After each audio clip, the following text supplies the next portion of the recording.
ವ್ಯಾಪಾರಿಗಳೇ, ಉದ್ಯಮಿಗಳೇ, ಗ್ರಾಹಕರೇ, ಆಗಿವೆ ನಿಮ್ಮ ಸಮಸ್ಯೆಗಳು ಕ್ರಾನಿಕ್, ಆಗಬೇಡಿ ಯಾವುದಕ್ಕೂ ಪ್ಯಾನಿಕ್. ಇದು ನಮ್ಮ ಕುಡ್ಲ ಬಿಸ್ನೆಸ್ ಕ್ಲಿನಿಕ್, ಇಲ್ಲದೆ ಕರ್ನಾಟಕ ಬ್ಯಾಂಕ್ ಬಿಸ್ನೆಸ್ ಟಾನಿಕ್. ನಾನು ಸಿಎ ಯಶಸ್ವಿನಿ ಕೆ ಅಮಿನ್.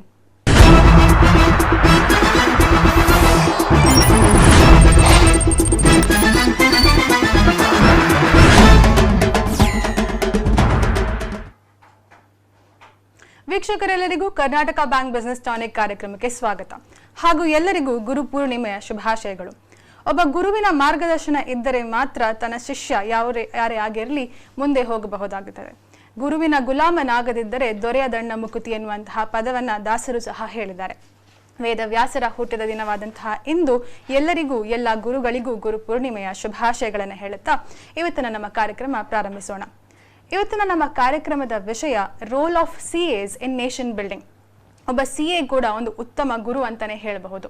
ಎಷ್ಟೋ ವಿದ್ಯಾರ್ಥಿಗಳಿಗೆ ಒಂದು ಮಾರ್ಗದಲ್ಲಿ, ಇನ್ನೊಂದು ಎಷ್ಟೋ ವ್ಯಾಪಾರಗಳಿಗೆ, ವ್ಯಾಪಾರಸ್ಥರಿಗೆ ಮಾರ್ಗದರ್ಶನ, ಸಲಹೆಯನ್ನ ನೀಡುತ್ತಾ ದೇಶದ ಉನ್ನತೀಕರಣಕ್ಕೆ ಸಹಾಯ ಮಾಡ್ತಾ ಇದ್ದಾರೆ. ನಮ್ಮ ಪ್ರಧಾನಮಂತ್ರಿಗಳು ಸಹ ಅನೇಕ ಸಲ ಸಿಎಗಳ ಪ್ರಾಮುಖ್ಯತೆಯನ್ನು ಎತ್ತಿ ಹಿಡಿತಾರೆ. ಸೊ ಅಂತ ಈ ಸಿಎಗಳ ಅಥವಾ ಲೆಕ್ಕ ಪರಿಶೋಧಕರ ಪಾತ್ರ ನಮ್ಮ ದೇಶದ ಬೆಳವಣಿಗೆಗೆ ಎಷ್ಟು ಮುಖ್ಯ ಅನ್ನುವಂಥದ್ದನ್ನ ಇವತ್ತು ನಾವು ಈ ಕಾರ್ಯಕ್ರಮದಲ್ಲಿ ಚರ್ಚಿಸೋಣ. ಇವತ್ತು ನಮ್ಮ ಕಾರ್ಯಕ್ರಮದಲ್ಲಿ ಮಂಗಳೂರಿನ ಸಿಎ ದಿಗ್ಗಜರು ಅಂತಾನೆ ಹೇಳಬಹುದು. ಇಬ್ಬರು ಅತಿಥಿಗಳಿದ್ದಾರೆ. ಮೊದಲನೇದಾಗಿ ಸಿಎ ಎಸ್ ನಾಯಕ್ ಅವರು. ಸಿಎ ಎಸ್ ನಾಯಕ್ ಅವರು ಎಲ್ಲರಿಗೂ ಚಿರಪರಿಚಿತ. ಈ ಬಿಸ್ನೆಸ್ ಟಾನಿಕ್ ಕಾರ್ಯಕ್ರಮದ ರೂವಾರಿ ಅಂತಾನೆ ಹೇಳಬಹುದು. ಹಾಗೆಯೇ 30 ವರ್ಷಗಳ ಸುದೀರ್ಘ ಅವಧಿಯ ಸೇವೆಯನ್ನ, ಸಿಎ ವೃತ್ತಿಯನ್ನು ನಿರ್ವಹಿಸ್ತಾ ಬಂದಿದ್ದಾರೆ. ಅನೇಕ ಎಂಎಸ್ಎಂಇಗಳಿಗೆ ಅಂದರೆ ಸಣ್ಣ ಮತ್ತು ಮಧ್ಯಮ ಉದ್ದಿಮೆದಾರರಿಗೆ ಸಹಾಯ ಮಾಡಿದ್ದಾರೆ, ಸಲಹೆಗಳನ್ನು ನೀಡಿದ್ದಾರೆ, ಮಾರ್ಗದರ್ಶನ ನೀಡಿದ್ದಾರೆ. ಎಕ್ಸ್ಪರ್ಟ್ ಕೋಚಿಂಗ್ ಸಂಸ್ಥೆ ಮಂಗಳೂರು ಇದರ ಸ್ಥಾಪಕರಾಗಿದ್ದರು ಹಾಗೂ ಅನೇಕ ಪ್ರಶಸ್ತಿಗಳಿಗೆ ಕೂಡ ಇವರು ಭಾಜನರಾಗಿದ್ದಾರೆ. KBL Nitte life time achievement award 2018, Nitte KBL MSME Ratna award 2019, life time achievement award from HDFC BCCI MSME conclave Mumbai ಕೂಡ ಇವರಿಗೆ ಪ್ರಶಸ್ತಿಗೆ ಭಾಜನರಾಗಿದ್ದಾರೆ. ಹಾಗೂ ಸಮಾಜ ರತ್ನ ಪ್ರಶಸ್ತಿ, ಬಸವಶ್ರೀ ರಾಷ್ಟ್ರ ಪ್ರಶಸ್ತಿ ಕೂಡ ಇವರಿಗೆ ಲಭಿಸಿದೆ. ಪ್ರಸ್ತುತ ಇವರು ಮಂಗಳೂರು ಶಾಖೆಯಾದಂತಹ ICAI institute of chartered accountants of India Mangaluru ಶಾಖೆಯ ಚೇರ್ಮನ್ ಆಗಿ ಕಾರ್ಯನಿರ್ವಹಿಸ್ತಾ ಇದ್ದಾರೆ. ಸರ್, ನಿಮಗೆ ಈ ಕಾರ್ಯಕ್ರಮಕ್ಕೆ ಸ್ವಾಗತ. ಎಲ್ಲ ವೀಕ್ಷಕರಿಗೂ ನಮ್ಮ ಚಾರ್ಟರ್ಡ್ ಅಕೌಂಟೆಂಟ್ಸ್ ಪರವಾಗಿ ಶುಭಾಶಯಗಳನ್ನು ಹೇಳ್ತೀನಿ. ನಮ್ಮೊಂದಿಗಿರುವಂತಹ ಇನ್ನೋರ್ವ ಮುಖ್ಯ ಅತಿಥಿ ಸಿಎ ಗಿರಿಧರ್ ಕಾಮತ್ ಅವರು. ಪ್ರಸ್ತುತ ಗಣೇಶ್ ಅಂಡ್ ಸುಧೀರ್ ಸಂಸ್ಥೆಯ ಪಾರ್ಟ್ನರ್ ಆಗಿ 25 ವರ್ಷಗಳಿಗಿಂತಲೂ ಹೆಚ್ಚು ಸೇವೆಯನ್ನು ಸಲ್ಲಿಸುತ್ತಾರೆ. ಅನೇಕ ಸಂಸ್ಥೆಗಳಿಗೆ ತಮ್ಮ ಮಾರ್ಗದರ್ಶನವನ್ನು ನೀಡ್ತಾ ಬಂದಿದ್ದಾರೆ. ಬ್ಯಾಚುಲರ್ ಆಫ್ ಕಾಮರ್ಸ್ ಹಾಗೂ ಬ್ಯಾಚುಲರ್ ಆಫ್ ಲಾ ಪದವಿಯನ್ನು ಪಡೆದಿದ್ದಾರೆ. ಮಂಗಳೂರು ಬ್ರಾಂಚ್ ಆಫ್ ICAIನ ಪಾಸ್ಟ್ ಚೇರ್ಮನ್ ಆಗಿ ಕೂಡ ಕಾರ್ಯನಿರ್ವಹಿಸುತ್ತಾರೆ. ಅನೇಕ ಹವ್ಯಾಸಗಳನ್ನು ಹೊಂದಿದ್ದಾರೆ. ಅದರಲ್ಲಿ ಮುಖ್ಯವಾದಂಥದ್ದು ಮೆಂಟರಿಂಗ್, ಅಂದರೆ ಎಷ್ಟೋ ವಿದ್ಯಾರ್ಥಿಗಳನ್ನ ಸಿಎ ವೃತ್ತಿಯಲ್ಲಿರಬಹುದು ಅಥವಾ ಯಾವುದೇ ಒಂದು ವಿಷಯದ ಕುರಿತಾಗಿ ಅವರಿಗೆ ಮಾರ್ಗದರ್ಶನ ನೀಡಿ ಅವರನ್ನು ಒಂದು ಉನ್ನತ ಹಂತಕ್ಕೆ ಏರಿಸುವಂತಹ ಕಾರ್ಯವನ್ನು ಇವರು ಮಾಡ್ತಾ ಬಂದಿದ್ದಾರೆ. ಸರ್, ನಿಮಗೂ ಈ ಕಾರ್ಯಕ್ರಮಕ್ಕೆ ಸ್ವಾಗತ. ಸೊ ನಮ್ಮ ಇವತ್ತಿನ ಕಾರ್ಯಕ್ರಮದ ವಿಷಯ ನಾವು ಏನು ಹೇಳಿದ್ದೇವೆ, role of CS in nation building ಅನ್ನುವಂಥದ್ದು. ಅಂದರೆ ದೇಶವನ್ನು ನಾವು ಇನ್ನೊಂದು ಮಟ್ಟಕ್ಕೆ ಏರಿಸುವಂತಹ ಕಾರ್ಯವನ್ನು ಮಾಡ್ತಾ ಇದ್ದೇವೆ. ಸೊ ಸಿಎಗಳಾಗಿ ನಿಮ್ಮ ರೋಲ್ ಅಥವಾ ನಿಮ್ಮ ಪಾತ್ರ, ಇಷ್ಟು ವರ್ಷಗಳ ಸೇವೆ ನೀವು ಸಲ್ಲಿಸಿದ್ದೀರಾ, ನಿಮಗೆ ಏನು ಅನಿಸುತ್ತೆ? ಸಿಎಗಳ ಪಾತ್ರ ಎಷ್ಟು ಮುಖ್ಯ, ಏನೆಲ್ಲ ಮಾಡ್ತಾ ಬಂದಿದ್ದೇವೆ ನಾವು ಸಿಎಗಳಾಗಿ ಅನ್ನುವಂಥದ್ದು? ನಮ್ಮ ಸಮಾಜದಲ್ಲಿ ಚಾರ್ಟರ್ಡ್ ಅಕೌಂಟೆಂಟ್ಸ್ ಬಗ್ಗೆ ಒಂದು ಉತ್ತಮ ಗೌರವ ಉಂಟು. ಗೌರವಕ್ಕೆ ಕಾರಣ ಏನಂತ ಹೇಳಿದ್ರೆ hour roll only. Role of CS as A partner in nation building ಅಂತ ಇವತ್ತಿದ ಶೀರ್ಷಿಕೆ. ಪಾರ್ಟ್ನರ್ ಇನ್ ನೇಷನ್ ಬಿಲ್ಡಿಂಗ್ ಹೇಗಂತ ಹೇಳಿದ್ರೆ, ಒಬ್ಬ ಚಾರ್ಟರ್ಡ್ ಅಕೌಂಟೆಂಟ್ ಏನೆಲ್ಲ ಒಂದು ಸರ್ವಿಸಸ್ ಈ ಕ್ಯಾನ್ ರೆಂಡರ್ ಅಂತ. ಹೆಚ್ಚಿನ ಜನರ ತಲೆಯಲ್ಲಿ ಅಂದ್ರೆ ಚಾರ್ಟರ್ಡ್ ಅಕೌಂಟೆಂಟ್ ಅಂದ್ರೆ ಆಡಿಟಿಂಗ್ ಮಾಡೋದು ಅಂತ ಹೇಳಿ, ಮತ್ತೆ ಇನ್ಕಮ್ ಟ್ಯಾಕ್ಸ್ ರಿಟರ್ನ್ ಫೈಲ್ ಮಾಡೋದು, ಟ್ಯಾಕ್ಸ್ ಪ್ಲಾನಿಂಗ್ ಮಾಡೋದು ಅಂತ. But you may be surprised, chartered accountants are competent to render 40 kinds of services for business community ಅಂತ ಹೇಳಲಿಕ್ಕೆ ಬಹಳ ಒಂದು ಹೆಮ್ಮೆ ಆಗ್ತದೆ. ಒಬ್ಬರೇ 40 kinds of services, ಅದು ಆಫೀಸಿಯಲ್ ಏರಿಯಾದಲ್ಲಿ ಹೆಚ್ಚಿನ ಸರ್ವಿಸಸ್ ಒಬ್ಬರೇ, ಸ್ಪೆಷಲೈಸೇಷನ್ ಇಲ್ಲ. ಈ ಕೆಲವು ಕಡೆಯಲ್ಲಿ ಫ್ಯಾಮಿಲಿ ಡಾಕ್ಟರ್ ಅಂತ ಇರ್ತಾರೆ, ಏನು ಅವರಿಗೆ ಕಾಯಿಲೆ ಬಂದ್ರು ಮದ್ದು ಆ ಡಾಕ್ಟರ್ ಕೊಡ್ತಾರೆ, ಗುಣ ಆಗ್ತದೆ. ಅದೇ ರೀತಿ ಫ್ಯಾಮಿಲಿ ಚಾರ್ಟರ್ಡ್ ಅಕೌಂಟೆಂಟ್ ಅಂತ ಇರ್ತಾರೆ. ಯಾವುದೇ ಒಂದು ಬಿಸ್ನೆಸ್ ಮ್ಯಾನ್ ಅವರಿಗೆ ಅವರೊಂದು ಫ್ಯಾಮಿಲಿ ಚಾರ್ಟರ್ಡ್ ಅಕೌಂಟೆಂಟ್ ಅಂದ್ರೆ ವೇದವಾಕ್ಯ, ಏನು ವಿಷಯ ಅವ್ರದ್ದಿದ್ರು ಅವ್ರ ಹತ್ರ ಒಂದು ಡಿಸ್ಕಸ್ ಮಾಡಿ ಅವರು ಒಂದು ಹೆಜ್ಜೆ ಮುಂದಿಡ್ತಾರೆ, ಅಂದ್ರೆ ಫೈನಾನ್ಷಿಯಲ್ ಫೀಲ್ಡ್. ಅದೇ ರೀತಿ ಹೇಳ್ತಾರೆ ಡಾಕ್ಟರ್ಸ್ ಕೂಡ ನಮ್ಮ ಒಂದು ಫಿಸಿಕಲ್ ಹೆಲ್ತ್ ಮತ್ತೆ ವೆಲ್ ಬೀಯಿಂಗಿಗೆ ಕಾರಣರಾಗ್ತಾರೆ. Yes. ಅದೇ ರೀತಿ chartered accountant financial health of our nation ಅದಕ್ಕೆ ಕಾರಣ ಆಗ್ತಾರೆ. ನಮ್ಮ ಒಂದು ಧ್ಯೇಯವಾಕ್ಯವೇ ಹಾಗೆ, ಏಷ ಸುಪ್ತೇಶು ಜಾಗೃತಿ. Okay. ಅದರಂದ್ರೆ ಎಲ್ಲರೂ ನಿದ್ದೆಯಲ್ಲಿಂದಿರುವಾಗ ನಾವು ಎಚ್ಚರದಿಂದಿರಬೇಕು ಅಂತೇಳಿ. ಸೊ ಮತ್ತೆ ನಾವು ಆಸ್ ಎ ನೇಷನ್ ಬಿಲ್ಡಿಂಗ್ ಹೇಗಂತ ಹೇಳಿದ್ರೆ ಎಲ್ಲ stake holders interest we should protect. Okay. May it been company audits ಇರ್ಬೋದು. ಕಂಪನಿ ಆಡಿಟ್ಸ್ ಮಾಡುವಾಗ ನಾವು ಅವರದ್ದು ಟ್ಯಾಕ್ಸ್ ಸರಿಯಾಗಿ ಕಟ್ಟಿದಾರಾ, ಸ್ಟೇಕ್ ಹೋಲ್ಡರ್ ಅಂದ್ರೆ ಶೇರ್ ಹೋಲ್ಡರ್ಸಿಗೆ ನ್ಯಾಯಯುತವಾಗಿ ಆ ಪ್ರಾಫಿಟ್ ಅನ್ನು ತೋರಿಸಿ ಅವರಿಗೆ ಅದನ್ನು ಡಿವಿಡೆಂಟ್ ಎಲ್ಲ ಡಿಕ್ಲೇರ್ ಮಾಡುವವರೆಗೆ ಪ್ರತಿಯೊಂದು ವಿಷಯದಲ್ಲಿ ನಾವು ನೋಡ್ಬೇಕಾಗ್ತದೆ. ಟ್ಯಾಕ್ಸೇಷನ್ ವಿಷಯದಲ್ಲಿ ಸರ್ಕಾರದವರು ನಮ್ಮನ್ನು ನಂಬ್ತಾರೆ, ಟ್ಯಾಕ್ಸ್ ಆಡಿಟ್ ಅಂತ ಹೇಳ್ತಾರೆ. ಕಂಪಲ್ಸರಿ ಆಡಿಟ್ ಅಲ್ಲಿ ನಮ್ಮ ಸಿಗ್ನೇಚರ್ ಹಾಕಿ ನಾವು ಒಂದು ರಿಟರ್ನ್ ಫೈಲ್ ಮಾಡಿದ್ರೆ ಅದನ್ನು ನಂಬ್ತಾರೆ. ಸ್ಕ್ರೂಟಿನಿ ಕೇವಲ 1 or 2% ಅವರು ತೆಗೆಯುವುದು, ಅದು ರ್ಯಾಂಡಮ್ ಸ್ಕ್ರೂಟಿನಿ.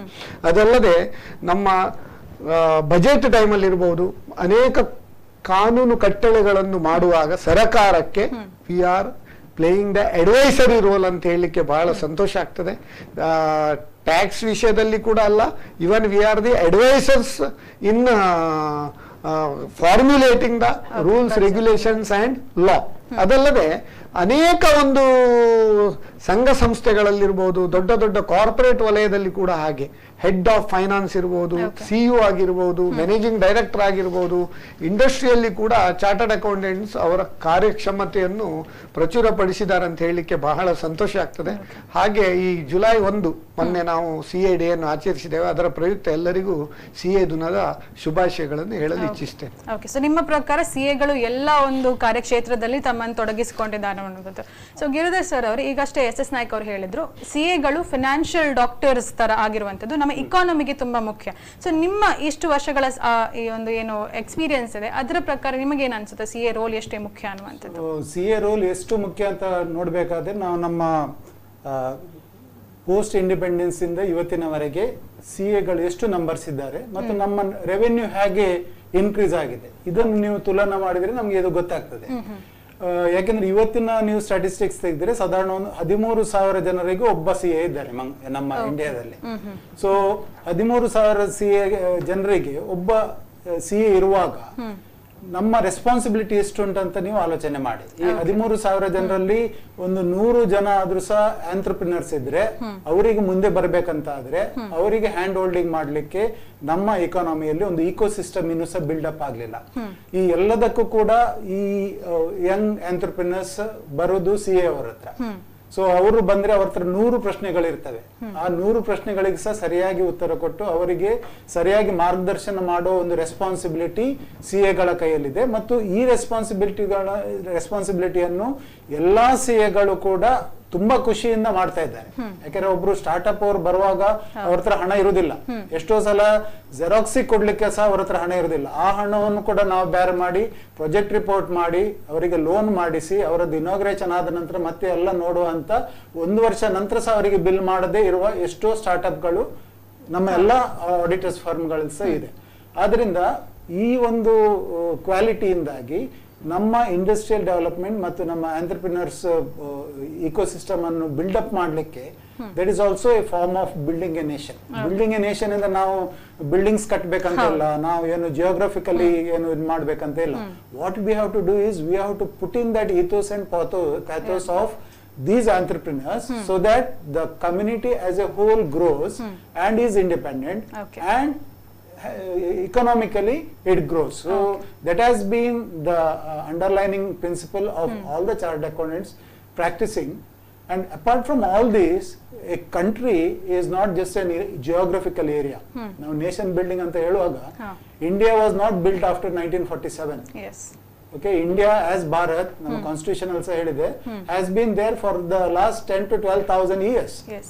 ನಾವು ಇವತ್ತಿಗೆ ಸಹ ಪೂಜೆ ಮಾಡುವಾಗ ಎಂತ ಹೇಳ್ತೇವೆ, ಜಂಬೂ ದ್ವೀಪೆ ಭರತ ಖಂಡೆ ಭಾರತ ವರ್ಷ ಅಂತ. ಇದು may be for the last 5,000 years we have been saying this. So ಆದ್ರಿಂದ ಈ ಭರತ ಖಂಡದಲ್ಲಿ ಈ ಭಾರತ ದೇಶದಲ್ಲಿ ಆಗುವ ಎಲ್ಲ ಈ ಇಕನಾಮಿಕ್ ಏನು ಟ್ರಾನ್ಸಾಕ್ಷನ್ಸ್ ಇದೆ ಇದಕ್ಕೆಲ್ಲದಕ್ಕೂ ಸಹ ಆಗ ಚಾರ್ಟರ್ಡ್ ಅಕೌಂಟೆಂಟ್ ಅವರನ್ನು ಕರೆಯದೇ ಇರಬಹುದು, ಮುನಿಂಜಿ ಅಂತ ಕರೆದಿರ್ಬೋದು, ಶಾನ್ ಬೋಗರೆ ಅಂತ ಕರೆದಿರ್ಬೋದು. ಬಟ್ ಅವರು ಎಲ್ಲರೂ ಕೂಡ ಅಕೌಂಟ್ಸ್ ಮತ್ತು ರಾಜನಿಗೆ ಸಲ್ಲಬೇಕಾದ ಒಂದು ರೆವೆನ್ಯೂ. ಒಂದು ಕಾಲದಲ್ಲಿ ಭಾರತದಲ್ಲಿ ಸಾಧಾರಣ 200 ರಾಜ್ಯಗಳಿದ್ದವು, ಆದ್ರೂ ಸಹ ಇದು ಭಾರತ ಅಂತವೇ ಎಣಿಸ್ತಾ ಇತ್ತು. ಸೊ ಈ 200 ರಾಜ್ಯಗಳಲ್ಲಿ ಸಹ ಪ್ರತಿಯೊಬ್ಬ ರಾಜನಿಗೆ ಸಹ ಒಬ್ಬ ಮುನಿಂಜಿ ಅಥವಾ ಒಬ್ಬ ಶಾನ್ಭೋಗ ಅಥವಾ ಒಬ್ಬ ಅಕೌಂಟ್ಸ್ ಅನ್ನು ತಿಳಿದವ ಚಾಣಕ್ಯನಂತವ ಇದ್ದ. ಸೊ ಅವರೆಲ್ಲರದ ಪರಿಶ್ರಮದಿಂದಾಗಿ ಭಾರತದಲ್ಲಿ ಇವತ್ತು ಇಷ್ಟು ರಾಜ್ಯಗಳಿದ್ದು ಸಹ ಪ್ರತಿ ರಾಜ್ಯದಲ್ಲಿ ಸಹ ಇರುವ ಪ್ರತಿಯೊಂದು ಲಾದಲ್ಲಿ ವೇರಿಯೇಷನ್ ಇದೆ. ಲ್ಯಾಂಡ್ ಹೋಲ್ಡಿಂಗ್ ಇರ್ಬೋದು, ಲೋಕಲ್ ರೆವೆನ್ಯೂಸ್ ಇರ್ಬೋದು, ಪ್ರತಿಯೊಂದರಲ್ಲೂ ಸಹ ದೇರ್ ಇಸ್ ವೇರಿಯೇಷನ್. ಬಟ್ ಇದು ಎಲ್ಲವನ್ನು ಸಹ ಅಂಡರ್ಸ್ಟ್ಯಾಂಡ್ ಮಾಡಿ ಅರಗಿಸಿಕೊಂಡು ಅದಕ್ಕೆ ತಕ್ಕುದಾಗಿ ಒಂದು ಅಡ್ವೈಸ್ ಕೊಡುವಂತಹ ರೋಲ್ ಅನ್ನು ಇವತ್ತು ಚಾರ್ಟರ್ಡ್ ಅಕೌಂಟೆಂಟ್ಸ್ ಮಾಡ್ತಾರೆ. ಓಕೆ, ಸೊ ನೀವು ಹೇಳುವಂತದ್ದು ಯಾರಿಗೋ ಒಬ್ರು ಒಂದು ಐಡಿಯಾ ಇರುವಂತದ್ದು, ಆ ಐಡಿಯಾವನ್ನ ಒಂದು ಮೆಟೀರಿಯಲೈಸ್ ಮಾಡ್ಲಿಕ್ಕೆ ಉತ್ತೇಜನ ಅಥವಾ ಮೋಟಿವೇಶನ್ ಅನ್ನುವಂಥದ್ದನ್ನ ನಾವು ಸಿಎಗಳಾಗಿ ಪ್ರೊವೈಡ್ ಮಾಡ್ತಾ ಇದ್ದೇವೆ ಅಂತ. ಈಗ ಈ ಇನ್ಸ್ಟಿಟ್ಯೂಟ್ ಬಗ್ಗೆ ಮಾತಾಡೋದಾದ್ರೆ ಎಷ್ಟೋ ಜನರಿಗೆ ಒಂದು ಸಣ್ಣ ಗೊಂದಲ, ಅಂದ್ರೆ ಇದು ಗವರ್ಮೆಂಟ್ ಬಾಡಿಯಾ ಅಥವಾ ನೀವು ಸಪರೇಟ್ ಆಗಿ ನಿಮ್ಮದೇ ಒಂದು ಸಂಸ್ಥೆ ಅನ್ನುವಂಥದ್ದು ಇರುತ್ತಾ, ಹೇಗೆ ಇದರ ಕಾರ್ಯಾಚರಣೆ ನಿರ್ವಹಿಸುತ್ತೆ? ಚೇರ್ಮನ್ ಆಗಿ ನೀವೇನ್ ಹೇಳ್ತೀರಾ ಸರ್ ಇದ್ರ ಬಗ್ಗೆ? ಈಗ ನಮ್ದು ಸ್ಟ್ಯಾಟ್ಯುಟರಿ ಬಾಡಿ ಅಂದ್ರೆ 1949 ಚಾರ್ಟರ್ಡ್ ಅಕೌಂಟೆಂಟ್ ರೆಗ್ಯುಲೇಷನ್ ಆಕ್ಟ್ ಅಂತ ಪಾರ್ಲಿಮೆಂಟ್ ಅಲ್ಲಿ 2 ಸಭೆಗಳಲ್ಲಿ ಪಾರ್ಲಿಮೆಂಟ್ ಅಲ್ಲಿ ಪಾಸ್ ಆಗಿ ಚಾರ್ಟರ್ಡ್ ಅಕೌಂಟೆಂಟ್ ರೆಗ್ಯುಲೇಷನ್ ಆಕ್ಟ್ ಅಂತ ಮಾಡಿದ್ದಾರೆ. ಚಾರ್ಟರ್ಡ್ ಅಕೌಂಟೆಂಟ್ ರೆಗ್ಯುಲೇಷನ್ ಆಕ್ಟ್ ಅಂತ ಹೇಳಿದ್ರೆ ಇದರ ಆಕ್ಟ್ ಪ್ರಕಾರ what are all the roles chartered accountant they can play ಅಂತ. ಅದರಲ್ಲಿ ನಮ್ಮ ಸುಪ್ರೀಂ ಅಥಾರಿಟಿ ಅಂದ್ರೆ the institute of chartered accountant of India, New Delhi. ಅವರ New Delhi under 5 regional councils ಇದ್ದಾರೆ, 163 branches in India, 30 chapters in abroad. ಇಷ್ಟು ನಮ್ಮ ಇದು. And our ICA is, we are very proud to say that our ICA is the second largest accounting body in the world. Very nice. ನಮ್ಮ members ನಿಜವಾಗಿ ಒಂದು 3 ಲಕ್ಷದವರೆಗೆ members ಇದ್ದಾರೆ. All over India ಮತ್ತೆ ಹೊರಗಡೆ ಎಲ್ಲ ಕೊಟ್ಟಿಗೆ 3 ಲಕ್ಷದ ಹತ್ರ ಮೆಂಬರ್ಸ್ ಇದ್ದಾರೆ. ಅದರಲ್ಲಿ practice as well as industry members. Even we have affiliation with many other chartered accountancy ಏನ್ ಹೇಳ್ತಾರೆ ರೆಗ್ಯುಲೇಟರ್ಸ್ ಆಫ್ ವೇರಿಯಸ್ ಕಂಟ್ರೀಸ್. ಅವ್ರ ಹತ್ರ ಕೂಡ ನಾವು ಟೈ ಅಪ್ ಮಾಡಿದ್ದೇವೆ. ಅಂದ್ರೆ ಇಲ್ಲಿ ಅವರು ಅಲ್ಲಿ ಕೂಡ ಹೋಗಿ ಪ್ರಾಕ್ಟೀಸ್ ಮಾಡಬಹುದು, ಮತ್ತೆ ಇಲ್ಲಿ ಅವರು ಅಲ್ಲಿ ಇಂಡಸ್ಟ್ರಿಗೆ ಹೋದ್ರೆ they will be getting very vital role in finance department. ಅದಲ್ಲದೆ ನಮ್ಮ ಒಂದು ಇನ್ಸ್ಟಿಟ್ಯೂಟ್ ಆಗಿ ಈಗ ಮೊನ್ನೆ ಜುಲೈ 1ಕ್ಕೆ 71ನೇ ಒಂದು ವರ್ಷದ 71 ವರ್ಷ ಆಗಿದೆ. ಬಹಳ ಒಂದು ಸಂತೋಷದ ವಿಷಯ. 1949 ಅಲ್ಲಿ ಆದದೀಗ 2020. ಅದೇ ರೀತಿ ನಮ್ಮ ಮಂಗಳೂರು ಬ್ರಾಂಚ್ ಬಗ್ಗೆ ಹೇಳುವುದಂತ ಹೇಳಿದ್ರೆ we are very proud to announce that we have completed 50 years. We are celebrating golden jubilee year this year 2021. August 17th ನಲ್ಲಿ ನಮ್ದು ಈ ಸಂಸ್ಥೆ ಪ್ರಾರಂಭವಾಗಿದ್ದು 50 ವರ್ಷಗಳ ಹಿಂದೆ. ಸೊ ನಮ್ಮ ಗಿರಿಧರ್ ಕಾಮತ್ ಹಾಗೆ ಅನೇಕ ಒಂದು ಚೇರ್ಮನ್ ಅವರೆಲ್ಲ ಒಳ್ಳೆ ರೀತಿಯಲ್ಲಿ ಸಂಸ್ಥೆ ನಡೆಸಿ ನಮ್ಮದೊಂದು ದೊಡ್ಡ ಒಂದು ವಿಶಾಲವಾದ ಒಂದು ಕಾಂಪ್ಲೆಕ್ಸ್ ಕ್ಯಾಂಪಸ್ ಪಡೀಲ್ನಲ್ಲಿ ಕೂಡ ನಾವು ಇದೆ. ಅದರಲ್ಲಿ ಒಂದು ಲೈಬ್ರರಿ, ಸ್ಟೂಡೆಂಟ್ಸ್, ಇದ್ರದ್ದೊಂದು ಮಂಗಳೂರು ಬ್ರಾಂಚ್ ಬಗ್ಗೆ ಹೇಳುವುದಾದ್ರೆ 750+ chartered accountants are enrolled in our Mangalore branch, and 3,700+ students are also enrolled. ಮತ್ತೆ ಪ್ರತಿ ವರ್ಷ ಬಹಳ ಒಂದು ಹೆಮ್ಮೆ ವಿಷಯ ಅಂದ್ರೆ ನ್ಯಾಷನಲ್ ಲೆವೆಲ್ ಅಲ್ಲಿ ಎಕ್ಸಾಮ್ ಆಗುವಾಗ ನಮ್ಮ ಬ್ರಾಂಚ್ ಇಂದ ಎಷ್ಟೋ ಒಂದು ಟಾಪ್ 10 ಇರಬಹುದು ಅಥವಾ ಟಾಪ್ 50 ಅಲ್ಲಿ ತುಂಬಾ ರ್ಯಾಂಕ್ಸ್ ಅನ್ನು ಇಲ್ಲಿಯ ಒಂದು ವಿದ್ಯಾರ್ಥಿಗಳು ಗಳಿಸ್ತಾರಂತ ಹೇಳಲಿಕ್ಕೆ ಬಹಳ ಒಂದು ಸಂತೋಷ ಆಗ್ತದೆ. ಸೊ ಅದೇ ರೀತಿ ಇಲ್ಲಿಯ ಒಂದು ಆ ಒಂದು ಇವರು ಹೇಳಿದ ಹಾಗೆ ಒಂದು ಇಕೋಸಿಸ್ಟಮಿಗೆ ಚಾರ್ಟರ್ಡ್ ಅಕೌಂಟೆಂಟ್ ಬೇಕಂತ ಹೇಳಿ ನಮ್ಮ ದಕ್ಷಿಣ ಕನ್ನಡ ಮತ್ತು ಉಡುಪಿ ಜಿಲ್ಲೆಯಲ್ಲಿ ನಮ್ಮ ಇಕೋಸಿಸ್ಟಮಿಗೆ ಸರಿಯಾಗಿ ಚಾರ್ಟರ್ಡ್ ಅಕೌಂಟೆಂಟ್ನವರು ಒಂದು ತೃಪ್ತಿಕರವಾಗಿ ಒಂದು ಕಾರ್ಯ ನಿರ್ವಹಿಸ್ತಾ ಇದ್ದಾರೆ ಅಂತ ಹೇಳಲಿಕ್ಕೆ ಬಹಳ ಒಂದು ಹೆಮ್ಮೆ ಆಗ್ತದೆ. ಸರ್, ಒಂದು ಕರೆ ಇದೆ, ಸ್ವೀಕರಿಸಿ ಮಾತಾಡೋಣ. ಹಲೋ ಹಲೋ ಸರ್, ನಿಮ್ಮ ಹೆಸರು ಹೇಳಿ. ರಾಮಕೃಷ್ಣ ರಾವ್. ಓಕೆ, ರಾಮಕೃಷ್ಣ ರಾವ್, ಎಲ್ಲಿಂದ ಕರೆ ಮಾಡ್ತಿದ್ದೀರಾ ಸರ್? ಕಾವೂರಿಂದನಾ ಸರ್? ಮಾತಾಡಿ ಸರ್. ಗುರುಪೂರ್ಣಿಮೆ ಶುಭಾಶಯಗಳು. ನಿಮಗೂ ಕೂಡ ಗುರುಪೂರ್ಣಿಮೆ ಶುಭಾಶಯಗಳು. ಧನ್ಯವಾದಗಳು. ನನ್ನ ಪ್ರಶ್ನೆ, ಈಗ ಇದು ಕೇಂದ್ರದ ಬಜೆಟ್ ಮಾಡ್ತಾರೆ, ರಾಜ್ಯದ ಬಜೆಟ್ ಮಾಡ್ತಾರೆ, ಅಥವಾ ರೈಲ್ವೆ ಬಜೆಟ್ ಮಾಡ್ತಾರೆ. ಇಂತಹ ಸಂದರ್ಭಗಳಲ್ಲಿ ಸಿಎಗಳ ಪಾತ್ರ ಏನಾದ್ರು ಇದೆಯಾ ಬಜೆಟ್ ತಯಾರಿಸುವಲ್ಲಿ, ಅಥವಾ ಬಜೆಟ್ ಆದ ನಂತರ ಅದು ಯೋಜನೆ ಜಾರಿ ಆದ್ಮೇಲೆ ಮಾತ್ರ ಸಿಎ ಪಾತ್ರ ಬರೋದಾ? ಹಾಗೆ ಅಂತ ಈ ಬಗ್ಗೆ ಸ್ವಲ್ಪ ಮಾಹಿತಿ ಕೊಡ್ತೀರಾ ಅಂತ. ರಾಮಕೃಷ್ಣ ರಾವ್, ತುಂಬಾ ಉತ್ತಮವಾದಂತಹ ಪ್ರಶ್ನೆ ಇದು. ಬಜೆಟ್ ಆಗುವಾಗ ಅಥವಾ ಅದಕ್ಕಿಂತ ಮುಂಚೆ ಸಿಎಗಳ ಪಾತ್ರ ಏನು, ಅದರ ನಂತರ ಸಿಎಗಳ ಪಾತ್ರ ಏನು ಅನ್ನುವಂಥದ್ದನ್ನ ಕೇಳ್ತಾ ಇದ್ದಾರೆ ಸರ್ ನಿಮ್ಮ ಹತ್ರ. ಸೊ ಬಜೆಟ್ ಆಗೋಕ್ಕಿಂತ ಮುಂಚೆ ಭಾರತದಾದ್ಯಂತ ನಮ್ಮ institute of chart accountants of ಇಂಡಿಯಾದವರು ಬೇರೆ ಬೇರೆ ಬ್ರಾಂಚಿನವರು ಪ್ರೀ ಬಜೆಟ್ ಮೆಮೊರಂಡಮ್ ಅನ್ನು ನಮ್ಮ ಸೆಂಟ್ರಲ್ ಇದಕ್ಕೆ ಕೊಟ್ಟು ಅವರು ಎಲ್ಲವನ್ನು ಕನ್ಸಾಲಿಡೇಟ್ ಮಾಡಿ ಗವರ್ಮೆಂಟಿಗೆ ಕೊಡ್ತಾರೆ. ಮತ್ತು ಅವರು ಇಂಪಾರ್ಟೆಂಟ್ ವಿಷಯಗಳಿದ್ರೆ ಡೆಲಿಗೇಷನ್ ಹೋಗಿ ಫಿನಾನ್ಸ್ ಮಿನಿಸ್ಟರ್ ಹತ್ರ ಕೂತ್ಕೊಂಡು ಅದರ ವಿಷಯ ಡಿಸ್ಕಷನ್ಸ್ ಸಹ ಮಾಡ್ತಾರೆ. ಸೊ ಈ ರೀತಿ ಬಜೆಟಲ್ಲಿ ನಾವು ತುಂಬ ಇನ್ಪುಟ್ ಅನ್ನು ಕೊಡ್ತೇವೆ.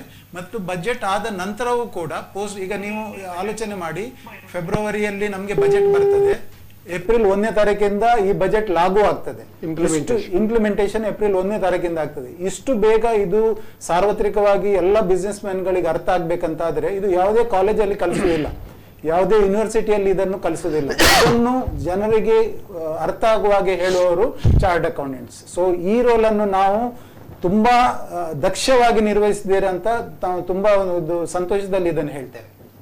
ಓಕೆ, ಸೊ ಬಜೆಟ್ ಮಂಡನೆಯಲ್ಲಿ ಕೂಡ ಅಂದ್ರೆ ನಾವು ICAI ಅಲ್ಲಿ ಈಗ ನಾವು ಬಿಸ್ನೆಸ್ ಟಾನಿಕ್ ಅಲ್ಲಿ ಕೂಡ ಪ್ರೀ ಬಜೆಟ್ ವಿಶ್ ಲಿಸ್ಟ್ ಅಂತ ಒಂದು ಕಾರ್ಯಕ್ರಮ ಮಾಡ್ತೇವೆ. ಸೊ ಯಾರಿಗೆ ಈ ಜನಸಾಮಾನ್ಯರಿಗೆ ತಮ್ಮ ಏನೋ ಒಂದು ರೆಪ್ರೆಸೆಂಟೇಷನ್ಸ್ ಇರುತ್ತೆ, ಗವರ್ಮೆಂಟ್ ಇರ್ಬೋದು ಏನಿರ್ಬೋದು, ಅದನ್ನ ನಾವು ಈ ಬಜೆಟ್ ವಿಶ್ ಲಿಸ್ಟ್ ಮೂಲಕ ಮಾಡ್ತೇವೆ. ಸೊ ರಾಮಕೃಷ್ಣ ರಾವ್ ಅವರೇ, ನಿಮ್ಮ ಪ್ರಶ್ನೆಗೆ ಉತ್ತರ ಸಿಕ್ತು ಅಂತ ಭಾವಿಸ್ತೀವಿ. ಕೇವಲ ಬಜೆಟ್ಗಿಂತ ಮುಂಚೆ ಅಲ್ಲ, ಬಜೆಟ್ ನಂತರ ಕೂಡ ಅದನ್ನ ಜನರಿಗೆ ಹೇಗೆ ಅರ್ಥ ಮಾಡಿಸುವಂತದನ್ನ ಕೂಡ ನಾವು ಮಾಡ್ತಾ ಇರ್ತೇವೆ ಅನ್ನುವಂಥದ್ದು. ಸೊ ಎಷ್ಟು ಬ್ಯಾಂಗ್ಳೂರ್ ಪ್ರೊಡಕ್ಟಿವಿಟಿ ಕೌನ್ಸಿಲ್ ನಲ್ಲಿ ಪ್ರತಿ ವರ್ಷ, ಈಗ ಕಳೆದ ಒಂದು 10 ವರ್ಷ ಆಗಿರ್ಬೋದು, ಬಜೆಟ್ ಆದ ಮೇಲೆ ಒಂದು ಬಜೆಟ್ ಬಗ್ಗೆ ಒಂದು ವಿಶ್ಲೇಷಣೆ ಮಾಡ್ತಾ ಇದ್ದೇನೆ ನಾನು ಅಂತ ಹೇಳಲಿಕ್ಕೆ ಬಹಳ ಒಂದು ಸಂತೋಷ ಆಗ್ತದೆ. ಈ ವರ್ಷ ಲಾಸ್ಟ್ ಬಜೆಟ್ ನಲ್ಲಿ ಮೊನ್ನೆ 2020 ಬಜೆಟ್ ಆದ ಕೂಡಲೇ ನಮ್ಮ institute of chartered accountant of India ಮತ್ತೆ ಮ್ಯಾಂಗ್ಳೂರ್ ಪ್ರೊಡಕ್ಟಿವಿಟಿ ಕೌನ್ಸಿಲ್ ಇದರ ಸಹಯೋಗದಲ್ಲಿ ಎಲ್ಲ ಪಬ್ಲಿಕ್ಸ್ ನವರಿಗೆ ಇನ್ವೈಟ್ ಮಾಡಿ ನಾವು ಬಜೆಟ್ ಬಗ್ಗೆ ವಿಶ್ಲೇಷಣೆಯನ್ನು ಮಾಡಿದ್ದೇವೆ. ಮತ್ತೆ ನಮ್ಮ ಮಂಗಳೂರು ಬ್ರಾಂಚ್ ಅಲ್ಲಿ ಕೂಡ ನಾವು ಈ ಪಬ್ಲಿಕ್ ಅನ್ನು ಕೂಡ ಇನ್ವೈಟ್ ಮಾಡ್ತೇವೆ. ಬಜೆಟ್ ನಂತರ budget class by class discussion of union budget ಅಂತ ಹೇಳಿ ಒಂದು ಪ್ರೋಗ್ರಾಮೇ ಮಾಡ್ತೇವೆ ನಾವು, ಸ್ಟಡಿ ಸರ್ಕಲ್. ಸೊ ಅದು ಕೂಡ ನಾವು ಪ್ರತಿ ವರ್ಷ ಮಾಡ್ತಾ ಇದ್ದೇವೆ. ಸೊ ಜನರಿಗೆ ಅರ್ಥ ಆಗ್ಲಿಕ್ಕೋಸ್ಕರ ಈ ಅಂತ ಒಂದು ಕಾರ್ಯಕ್ರಮವನ್ನು ಮಾಡ್ತಾ ಇದ್ದೀರಾ ಅಂತ ಉತ್ತಮವಾದಂತಹ ಒಂದು ಅಭಿಯಾನ. ಇವಾಗ ಜನರಲಿ ನಾವು ಹೇಳುವಂಥದ್ದು ಸರ್, ಈಗ ಚಾರ್ಟರ್ಡ್ ಅಕೌಂಟೆಂಟ್ ಅಂತ ಹೇಳಿದಾಗ ಸರ್ ಆಗ ಹೇಳಿದ್ರು ಕೇವಲ ಟ್ಯಾಕ್ಸ್ ಮತ್ತೆ ಆಡಿಟ್ ಅಲ್ಲ, 40 ಬಗೆಯ ಸರ್ವಿಸಸ್ ಗಳನ್ನ ನಾವು ಪ್ರೊವೈಡ್ ಮಾಡ್ತೇವೆ. ಸೊ ಬೇರೆ ಯಾವ ಯಾವ ಕ್ಷೇತ್ರಗಳಲ್ಲಿ ಚಾರ್ಟರ್ಡ್ ಅಕೌಂಟೆಂಟ್ಸ್ ತಮ್ಮ ಛಾಪನ್ನ ಮೂಡಿಸಿದ್ದಾರೆ ಅಥವಾ ಯಾವ ಯಾವ ಕ್ಷೇತ್ರಗಳಲ್ಲಿ ಮೂಡಿಸಬಹುದು ಅನ್ನುವಂಥದ್ದನ್ನ ಹೇಳ್ತೀರಾ ಸರ್ ನಮ್ಗೆ? ಈ ಬಗ್ಗೆ ಹೇಳ್ಬೇಕಂತಾದ್ರೆ ಯಾವುದೇ ಒಂದು ಟ್ರಾನ್ಸಾಕ್ಷನ್ಸ್ ಇದ್ರೆ ಇವತ್ತಿನ ದಿನದಲ್ಲಿ ಯಾವುದೇ ಬಾರ್ಟರ್ ಸಿಸ್ಟಮ್ ಅಂತ ಇಲ್ಲ. ಹಳ್ಳಿಯಲ್ಲಿ ಇರ್ಬೋದು, ಯಾನಿರಿಗೆ ಪೆಲಕಾಯಿ ಕೊರಪೆ ಇರ್ನ ಕುಕ್ಕು ಎನ್ನ ಇಲ್ಲ ಕಡಪುಡ್ಲೆ ಅಂತ ಇರ್ಬೋದು, ಬಟ್ ಬೇರೆ ಎಲ್ಲ ಸಹ ಟ್ರಾನ್ಸಾಕ್ಷನ್ ಇದ್ರೆ ಅದರಲ್ಲಿ ಹಣ ಇನ್ವಾಲ್ವ್ ಆಗಿದೆ. ಸೊ ಎಲ್ಲಿ ಹಣ ಇನ್ವಾಲ್ವ್ ಆಗಿದೆಯಾ ಅದಕ್ಕೆ ಒಂದು ಲೆಕ್ಕ ಬೇಕು. ಆ ಎಲ್ಲಿ ಲೆಕ್ಕ ಉಂಟಾ ಆ ಲೆಕ್ಕವನ್ನು ಬರೆದಿಡುವ ಒಂದು ಸಿಸ್ಟಮ್ ಇರುತ್ತೆ. ಆ ಲೆಕ್ಕ ಪಕ್ಕ ಉಂಟಾ ಅಂತ ಆ ಲೆಕ್ಕ ಪಕ್ಕ ಉಂಟಾ ಅಂತ ಆ ಲೆಕ್ಕ ಬರ್ದವನಿಗೆ ಸಹ ಗೊತ್ತಿರಬೇಕು ಮತ್ತೆ ರಾಜ್ಯಕ್ಕೆ ಸಹ ಗೊತ್ತಿರಬೇಕು. ಸೊ ಆ ಲೆಕ್ಕ ಪಕ್ಕ ಇದೆಯಾ ಇಲ್ವಾ ಅಂತ ನೋಡಿ ನಾವು ರಿಪೋರ್ಟ್ ಕೊಡುವಂತ ಒಂದು ಇದನ್ನು ನಾವು ಚಾರ್ಟರ್ಡ್ ಅಕೌಂಟೆಂಟ್ಸ್ ಮಾಡ್ತೇವೆ.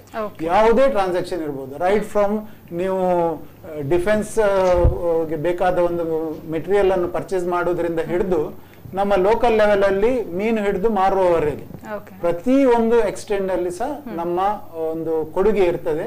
ಈ ಕೊಡುಗೆಯನ್ನು ನಾವು ಇದು ನಮ್ಮ ಕೊಡುಗೆ ಅಂತ ಎಲ್ಲಿ ಸಹ ಹೇಳಿಕೊಳ್ಳುವುದಿಲ್ಲ. ಅದು ಯಾವಾಗ ಗೊತ್ತಾಗ್ತದೆ ಅಂದ್ರೆ ನೀವು ಬ್ಯಾಂಕಿನಲ್ಲಿ ಲೋನ್ ತೆಗಿಲಿಕ್ಕೆ ಹೋಗುವಾಗ ಅವ್ರು ಕೇಳ್ತಾರೆ. These are all called stake holders. ಈಗ ಬ್ಯಾಂಕಿನವರು ಒಬ್ರು ಸ್ಟೇಕ್ ಹೋಲ್ಡರ್ಸ್, ಹಾಗೆ ಇನ್ವೆಸ್ಟ್ಮೆಂಟ್ ಮಾಡೋರು. ಈಗ ನೀವು ಒಂದು ಪಬ್ಲಿಕ್ ಲಿಮಿಟೆಡ್ ಕಂಪನಿ ಆದ್ರೆ ನಿಮ್ಮ ಶೇರ್ಸ್ ನೀವು ಪಬ್ಲಿಕ್ ತಕೊಂಡು ಹೋಗ್ತೀರಂತ ಆದ್ರೆ ಆಗ ಮೊದಲು ಬಂದು ನಿಮ್ಮ ಹತ್ರ ಯಾರು ಕೇಳುದಿಲ್ಲ. ಆ ಕಂಪನಿಯವರ ಹತ್ರ ಅಲ್ಲಿ ಹೋಗಿ ವಾಚ್ಮ್ಯಾನ್ ಹತ್ರ ಎಂಚ ಎಡ್ಡೆ ನಡಪುಣ್ಣ ಅಂತ ಯಾರು ಕೇಳುದಿಲ್ಲ. ಅವರು ನೋಡುದು ಚಾರ್ಟರ್ಡ್ ಅಕೌಂಟೆಂಟ್ಸ್ ನ ರಿಪೋರ್ಟ್ ಏನಿದೆ, ಅವರದು ಬ್ಯಾಲೆನ್ಸ್ ಶೀಟ್ ಅನ್ನು ಅವರು ಸೈನ್ ಮಾಡಿದಾರ, ಅದರಲ್ಲಿ ನೋಟ್ಸ್ ಏನು ಕೊಟ್ಟಿದ್ದಾರೆ, ಇದೆಲ್ಲ ನೋಡ್ತಾರೆ. ಸೊ ಈ ಎಲ್ಲ ಸಹ ಸ್ಟೇಕ್ ಹೋಲ್ಡರ್ಸ್ ಇಂಪಾರ್ಟೆನ್ಸ್ ಕೊಡೋದು ಚಾರ್ಟರ್ಡ್ ಅಕೌಂಟೆಂಟ್ಸ್ ನ ಒಂದು ಸಿಗ್ನೇಚರ್ ಗೆ. ಸೊ ಇದು ನಮ್ಮ ಟ್ರಾನ್ಸಾಕ್ಷನ್ ವೈಸ್ ಆಯ್ತು. ಇದನ್ನು ಬಿಟ್ರೆ ಇವರು ಹೇಳುವ 40 ಇವರಿಗೆ ಲಿಸ್ಟ್ ಮಾಡಿದ್ರೆ ಪಟಪಟ 40 ಹೇಳ್ತಾರೆ. ನಾನು ಸಿಂಪಲ್ ಆಗಿ ಕೆಲವು ಈ ನಮ್ಮ ಡೇ ಟು ಡೇ ವಿಷಯದಲ್ಲಿ ಬರುವಂತಹ ವಿಷಯ ಹೇಳುವುದಾದ್ರೆ, ಟೇಕ್ ಫಾರ್ ಎಕ್ಸಾಂಪಲ್ 4 ಜನ ಒಟ್ಟಾಗಿ ಏನೋ ಒಂದು ಸೋಷಿಯಲ್ ಸರ್ವಿಸ್ ಮಾಡ್ಬೇಕಂತ ಇದ್ದಾರೆ.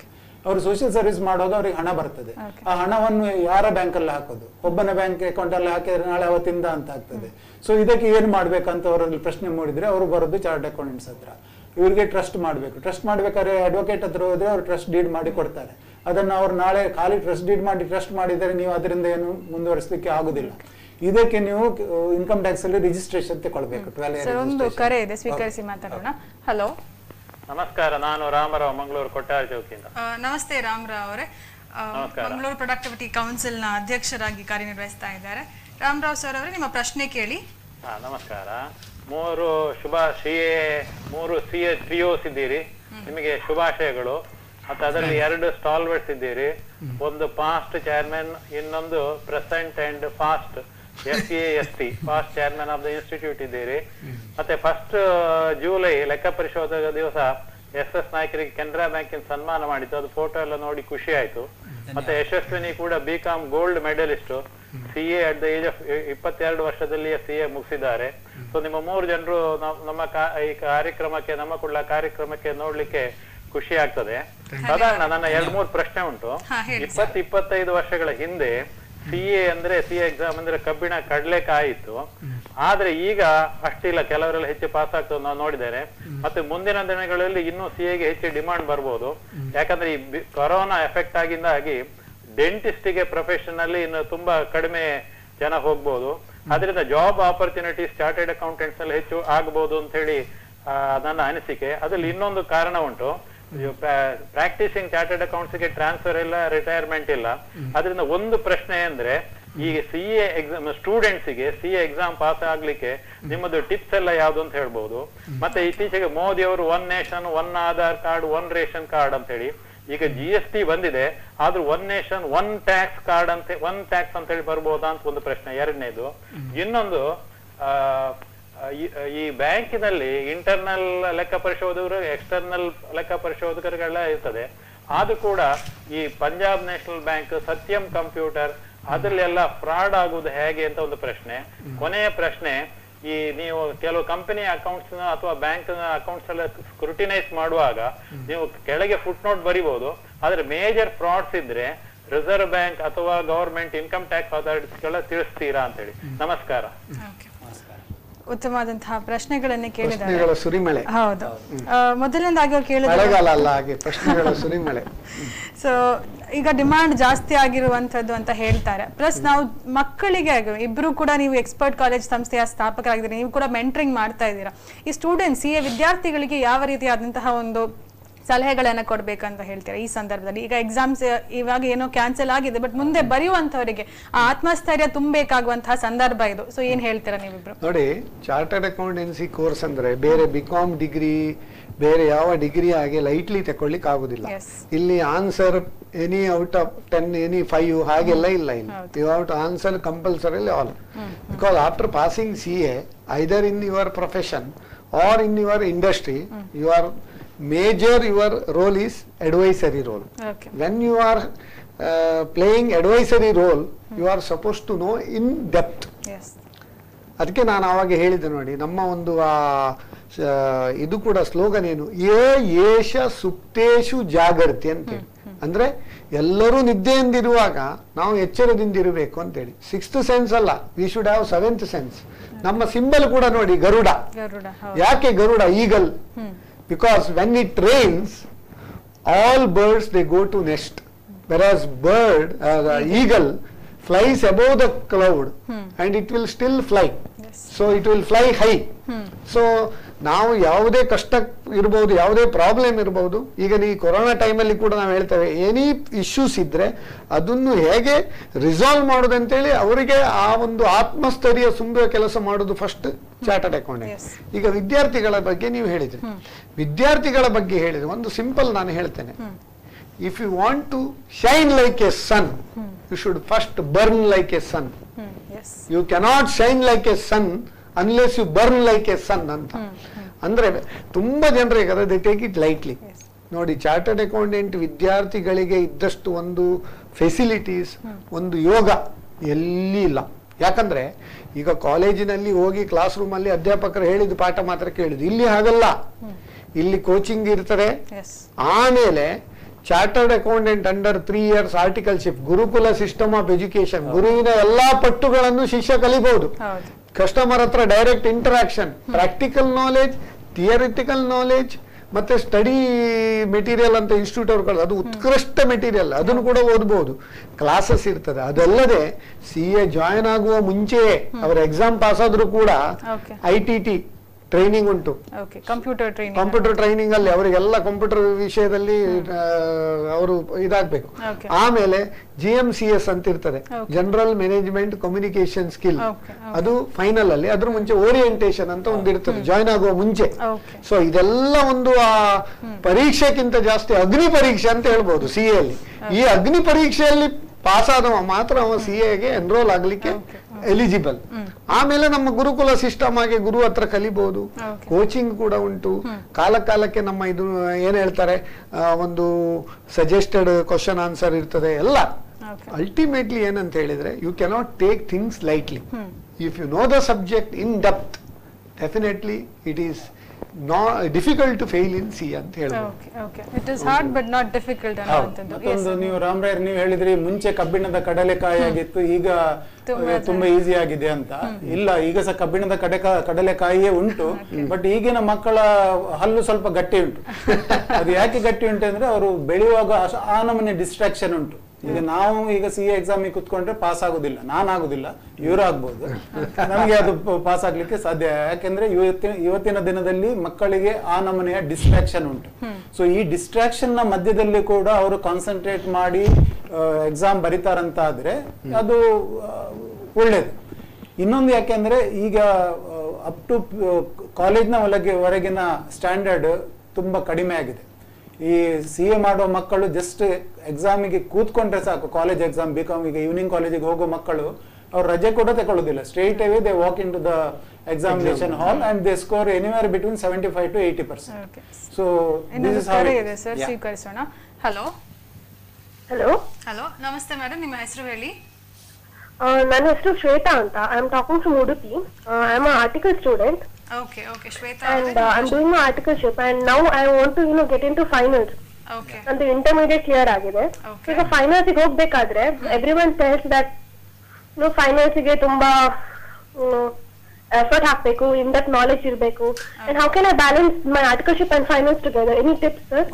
ಓಕೆ, ಸೊ ಇವಾಗಷ್ಟೇ ಅದರ ಬಗ್ಗೆ ಮಾತಾಡ್ತಿದ್ರು. ಸೊ ನೀವೇ ಹೇಳ್ಬೇಕು, ಕಿರ್ದಿರ್ ಸರ್ ಅವರೇ, ಹೇಗೆ ಫೈನಲ್ಸ್ ಮತ್ತೆ ಅವರ ಆರ್ಟಿಕಲ್ಶಿಪ್ ಬ್ಯಾಲೆನ್ಸ್ ಮಾಡ್ಕೊಂಡು? See, you are not the only one who is doing this. Okay, more than 1 lakh people have already done this in the last 20 years. Okay, and about 3 lakh people, about 5 lakh students are pursuing this presently. So you are not alone. So everyone is passing through this.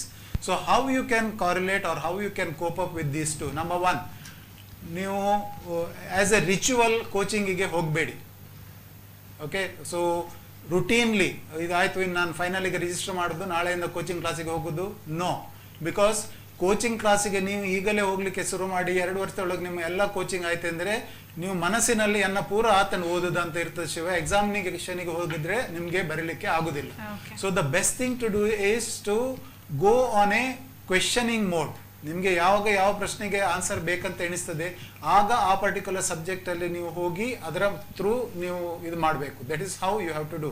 ಮತ್ತೆ ನೀವು ಆಫೀಸಲ್ಲಿ ಕೆಲಸ ಮಾಡುವಾಗ ನಿಮಗೆ ಬರುವ ಪ್ರತಿಯೊಂದು ಅಸೈನ್ಮೆಂಟ್ನಲ್ಲಿ ಯಾವುದೆಲ್ಲ loss cover ಆಗ್ತದೆ, ಯಾವುದೆಲ್ಲ ಪರ್ಟಿಕ್ಯುಲರ್ ಸೆಕ್ಷನ್ಸ್ ಕವರ್ ಆಗ್ತದೆ, ಅದನ್ನು ನೀವು ಥೊರಲಿ ಓದಬೇಕು. ಅದನ್ನು ನೀವು ಥೊರಲಿ ಓದಿ ನೀವು ನೋಟ್ಸ್ ಮಾಡಿ ಇಟ್ಕೊಂಡ್ರೆ ಆಗ ನಿಮಗೆ it would be handy on the day of your examination. C, remember, finally what counts is what you do or what you write in those 3 hours on the day of examination.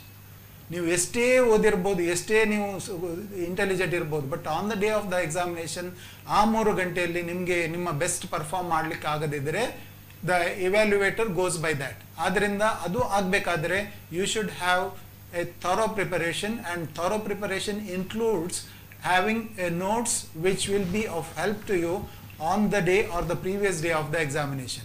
This you can prepare from now. Adding on to this, sir.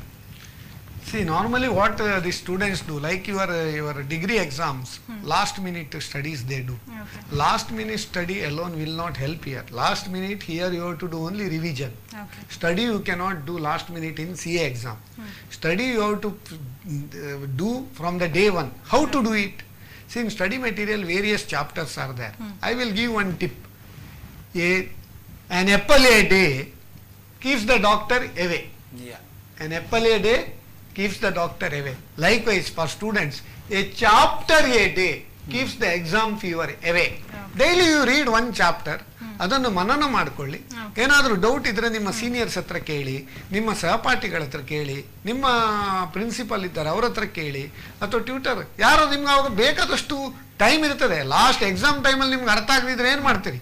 ಒಮ್ಮೆ ನೀವು ಮನನ ಮಾಡಿಕೊಳ್ಳುವುದಂತ ಹೇಳ್ತೇವೆ. ಇವ್ರು ಹೇಳಿದಾಗ ಕೂಡ practical ಮಾಡುವಾಗ ಕೂಡ ಈಗ ಸೆಕ್ಷನ್ ಬರ್ತದೆ ಇನ್ಕಮ್ ಟ್ಯಾಕ್ಸ್, ಆ ಸೆಕ್ಷನ್ ಅನ್ನು ಫುಲ್ ಓದ್ಬೇಕು. ಈಗ ಅಗ್ರಿಕಲ್ಚರಲ್ ಇನ್ಕಮ್ ಎಕ್ಸಾಮ್ ಟೈಡ್ ಹೇಳ್ತಾರೆ, what is agricultural income? Section 2 subsection 1, any income derived from land which is situated in India for the purpose of agriculture, any income. ಆ ರೀತಿ ನೀವು ಫಸ್ಟಿಗೆ ಅದನ್ನು ಡಿಟೇಲ್ ಆಗಿ, ಆಕ್ಟ್ ಉಂಟಲ್ಲ, ಆಕ್ಟ್ ಅಲ್ಲಿ ನೀವು ಡೈಲ್ಯೂಟ್ ಮಾಡ್ಲಿಕ್ಕೆ ಆಗುದಿಲ್ಲ.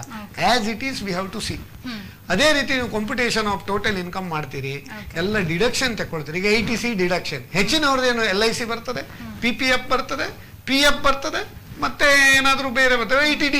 ಅಷ್ಟೇ ಅಲ್ಲ, 80C ಅಲ್ಲಿ ಯಾವುದೆಲ್ಲ ಡಿಡಕ್ಷನ್ ಉಂಟು ಎಲ್ಲ ನೋಡ್ಬೇಕು ನೀವು. ಯಾರಾದ್ರೂ ಕಸ್ಟಮರ್ ನಿಮ್ಮ ಹತ್ರ ಬಂದ್ರೆ ಇದು ನೀವು ಮಾಡಿದಿರಾ, ಇದರಲ್ಲಿ ನಿಮ್ ಡಿಡಕ್ಷನ್ ಉಂಟು. ಹೆಚ್ಚು ಜನರಿಗೆ ನೋಡಿ, registration and stamp duty for the purpose of purchase of house property, ಅದು ಕೂಡ ಡಿಡಕ್ಟಿಬಲ್ ಅಂಡರ್ ಸೆಕ್ಷನ್ 80C. ಹೆಚ್ಚಿನ ಜನರು they are not aware about this deduction in ಇದು ಇದರಲ್ಲಿ 80C. ಸೊ ಅದೇ ರೀತಿ right from 1 until the end you have to go through in detail. You should know. ಈಗ insurance premium ನಿಮ್ಗೆ ಅದು deduction ಸಿಗ್ಬೇಕಾದ್ರೆ coverage should be 10 times more than the premium. ಈ ಕೆಲವು ಬ್ಯಾಂಕಲ್ಲೆಲ್ಲ ಸಿಂಗಲ್ ಪ್ರೀಮಿಯಂ ಅಂತ ಮಾಡ್ತಾರೆ ನೋಡಿ, ಅದೆಲ್ಲ ನಿಮ್ಗೆ 80C ಡಿಡಕ್ಷನ್ ಸಿಗುದಿಲ್ಲ. People are under the wrong impression.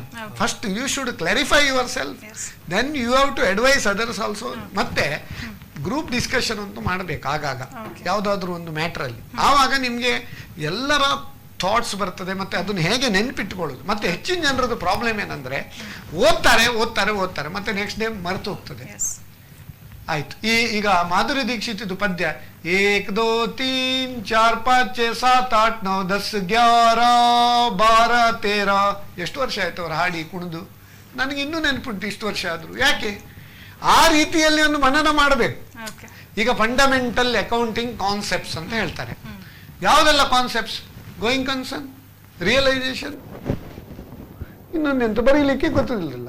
ಅದಕ್ಕೆ ನಾನೊಂದು ಶಾರ್ಟ್ ಕಟ್ ಮೆಥಡ್, ನಾವೊಂದು ಕೋಚಿಂಗ್ ಕ್ಲಾಸ್ ಮಾಡುವಾಗ ಕೂಡ ಹೀಗೆ ಇತ್ತು. ಆವಾಗ ನಮ್ದು results was nearly 50 to 60% in CA. I was also surprised. ಯಾಕಂದ್ರೆ ನಿಮ್ಗೆ simple, drag BMC, D for dual expect, R for realisation, A for accrual, G for going concern, B for business entity, M for money method, C for cost. ಈ ರೀತಿ ನೀವು ನೆನ್ಪಿಟ್ಕೊಂಡ್ರೆ easy. ಅದೇ ರೀತಿ ಪ್ರತಿಯೊಂದರನ್ನು ನೀವು ಮನನ ಮಾಡಿಕೊಂಡು ಹೌ ಟು ರೀಪ್ರೊಡ್ಯೂಸ್. ಮತ್ತೆ ನೀವು ಸ್ಟಡಿ ಮೆಟೀರಿಯಲ್ ಮತ್ತೆಲ್ಲ ಓದುವಾಗ ಏನಂದ್ರೆ ಇಂಪಾರ್ಟೆಂಟ್ ನೀವು ಅಂಡರ್ಲೈನ್ ಮಾಡಬೇಕು. ರಿವಿಷನ್ ಮಾಡುವಾಗ ಅಂಡರ್ಲೈನ್ ಮಾಡಿದ್ದನ್ನು ಮಾತ್ರ ಓದಿದ್ರೆ ಸಾಕಾಗ್ತದೆ. ಇಲ್ಲಿಂದ ನೀವು ಪುನಃ ಯಾವ್ದು ಓದಬೇಕು, ಯಾವ್ದು ಹೈಲೈಟ್ ಮಾಡಬೇಕಾಗ್ತದೆ. ಸೊ ಒಂದು ರೀತಿಯಲ್ಲಿ ರೀಡ್, ರಿವೈಸ್ ಅಂಡ್ ರಿಕಾಲ್ ಅನ್ನೋದು ತುಂಬಾ revise, read, right. Okay, right. ಈಗ ಥಿಯರಿಯಲ್ಲಿ ಹೆಚ್ಚಿನವರು ಓದೋದು, ಓದಿ ಒಂದು ಟಾರ್ಗೆಟ್ ಹಾಕ್ತಾರೆ, 3 ದಿನದೊಳಗೆ ಆಡಿಟಿಂಗ್ ಆಗ್ಬೇಕಂತ. ಅದರ ಪ್ರಕಾರ ಓದಿಕೊಂಡು ಹೋಗ್ತಾರೆ. ಬೇಕಾ ಬೇಡ, ಅದ್ರಲ್ಲಿ ಓದಿದಲ್ಲಿ ಎಷ್ಟು ಮನನ ಆಗ್ತದೆ ಇರುದಿಲ್ಲ. So the best thing is, one more thing is, ಈಗ ನಮ್ಗೆ ರೈಟಿಂಗ್ ಹ್ಯಾಬಿಟ್ಸ್ ಕಮ್ಮಿ ಆಗಿದೆ ಮುಂಚೆ ಕಂಪೇರ್ ಮಾಡಿದ್ರೆ. ಎಲ್ಲ ಸಹ ನಮ್ಮದು ಕೀಬೋರ್ಡ್ ಅಲ್ಲೇ ಆಗ್ತಾ ಇದೆ. Unfortunately, examination ಅಲ್ಲಿ keyboard is not allowed. We have to write. So to write it down, ನೀವು theory ಓದುವಾಗ you have to write. Correct. Notes ಮಾಡಬೇಕು. Write. Notes ಮಾಡಬೇಕು. ಮತ್ತು ನೀವು ಇವತ್ತು ಚಾಪ್ಟರ್ ಓದಿದ್ರೆ, there is a saying, one time writing is equal to 10 times reading.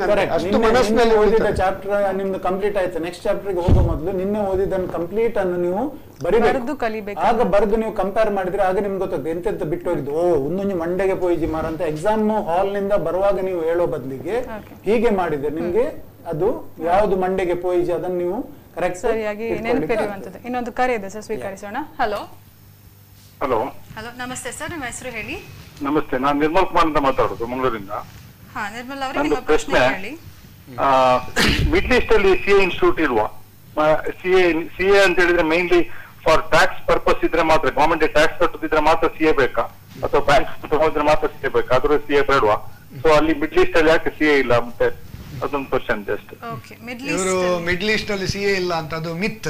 It is not a truth. ನಾನು ಈಗಾಗಲೇ ಹೇಳಿದೆ, ನಮ್ಮ ICAI 163 branches in India, 30 foreign chapters ಇದೆ. ಮಿಡ್ಲ್ ಈಸ್ಟ್ ನಲ್ಲಿ ನಮ್ಮ ಮಂಗಳೂರಿನ ಇದ್ರಕ್ಕಿಂತ more active. Okay. Institute of chartered accountant Dubai chapter ಉಂಟು, ವೆರಿ ಆಕ್ಟಿವ್. ಅದರಲ್ಲಿ ಹೆಚ್ಚಿನ ಇಂಡಿಯನ್ ಚಾರ್ಟರ್ಡ್ ಅಕೌಂಟೆಂಟ್ ಇದ್ದಾರೆ. And I was also fortunate to address in one CPE seminar in Muscat chapter 8 years back. In Muscat chapter FDI ಮತ್ತೆ NRI taxation ಬಗ್ಗೆ ನಾನೊಂದು as a resource person ನಾನು Muscat chapter of ICA ಕೂಡ ಹೋಗಿದೆ. Middle East ನಲ್ಲಿ ತುಂಬಾ ಜನ ಇದ್ದಾರೆ CA. ಈಗ ಮಿಡ್ಲ್ ಈಸ್ಟ್ ಮುಂಚೆ ಟ್ಯಾಕ್ಸ್ ಇರ್ಲಿಲ್ಲ, ಈಗ ಅವರು ವ್ಯಾಟ್ ಕೂಡ ಇಂಟ್ರೊಡ್ಯೂಸ್ ಮಾಡಿದ್ದಾರೆ. ವ್ಯಾಟ್ ಇಂಟ್ರೊಡ್ಯೂಸ್ ಮಾಡಿದರೆ ಚಾರ್ಟರ್ಡ್ ಅಕೌಂಟೆಂಟ್ ಗೆ ಸುಗ್ಗಿ, highest scope. Chartered accountant pass ಆದವರಿಗೆ ಹೇಗಾದ್ರೂ scope. Even chartered accountancy articleship ಆಗಿ ಫೇಲ್ ಆದ್ರೂ ಕೂಡ ಅವರಿಗೆ ಒಳ್ಳೆ ಒಂದು ಸ್ಯಾಲರಿಯಲ್ಲಿ ಒಳ್ಳೆ ಇದು, ಯಾಕಂದ್ರೆ they get knowledge. Difference between a failed CA and pass CA. Pass CA only signature matters. Failed CA, pass CA ಗೆ ಎಷ್ಟು ನಾಲೆಜ್ ಉಂಟು ಅಷ್ಟೇ ನಾಲೆಜ್ ಫೇಲ್ ಆದ ಚಾರ್ಟರ್ಡ್ ಅಕೌಂಟೆಂಟ್ಗೆ ಇರ್ತದೆ.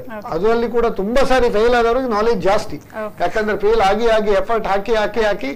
ಇವಾಗ ಅಷ್ಟೇ ನೀವು ಸಿಗ್ನೇಚರ್ ಬಗ್ಗೆ ಹೇಳಿದ್ರಿ. ನಮ್ಮ ಪ್ರಧಾನಮಂತ್ರಿಗಳು ಕೂಡ ಸಿಗ್ನೇಚರ್ ಬಗ್ಗೆ, ಅಂದ್ರೆ ನಮ್ಮ CA ಸಿಗ್ನೇಚರ್ ಎಷ್ಟು ಮುಖ್ಯ ಅನ್ನುವಂಥದ್ದನ್ನ ಹೇಳಿದ್ದಾರೆ. ಯಾವ ರೀತಿ ನಮ್ಮ ಮೋದಿ ಅವರು CAಗಳ ಹಸ್ತಾಕ್ಷರ ನನ್ನ ಹಸ್ತಾಕ್ಷರಕ್ಕಿಂತಲೂ ಮಿಗಿಲಾದದ್ದು ಅನ್ನುವಂಥದ್ದನ್ನು ಹೇಳಿದ್ರು ಆ ಮಾತು. ಸೊ ಈ ಹಸ್ತಾಕ್ಷರ ಅನ್ನುವಂಥದ್ದು ಎಸ್ಪೆಷಲಿ CAಗಳ ಹಸ್ತಾಕ್ಷರ ಎಷ್ಟು ಮುಖ್ಯ, ಯಾಕೆ ಮುಖ್ಯ ಅನ್ನುವಂಥದ್ದನ್ನ ಹೇಳ್ತೀರಾ ಸರ್ ನೀವು? ನಾನು ಈಗಾಗಲೇ ಹೇಳಿದಂತೆ, ನೀವು ಆವಾಗ ಫಸ್ಟ್ ಪ್ರಪ್ರಥಮವಾಗಿ ಕೇಳಿದ್ದು ಈ ಚಾರ್ಟರ್ಡ್ ಅಕೌಂಟೆಂಟ್ ಅಂದ್ರೆ ಇದು ಒಟ್ಟಿಗೆ ಎಲ್ಲರೂ ಒಟ್ಟು ಮಾಡಿದ ಅಸೋಸಿಯೇಷನ್, ಅದಕ್ಕೆ ಇದಕ್ಕೆ ಸ್ಟ್ಯಾಟ್ಯೂಟರಿ ರೆಕಾಗ್ನಿಷನ್ ಉಂಟಾ ಅಂತ. ಸ್ವೀಕರಿಸಿ ನಾವು ಇದರ ಬಗ್ಗೆ ಮಾತಾಡೋಣ. ಹಲೋ ಹಲೋ ಹಲೋ, ನಮಸ್ತೆ ಮೇಡಮ್, ನಿಮ್ಮ ಹೆಸರು ಹೇಳಿ. ನನ್ನ ಹೆಸರು SR ಭಟ್ ಅಂತ, ಮಂಗಳೂರಿಂದ. ಓಕೆ, ನಿಮ್ಮ ಪ್ರಶ್ನೆ ಕೇಳಿ ಮೇಡಮ್.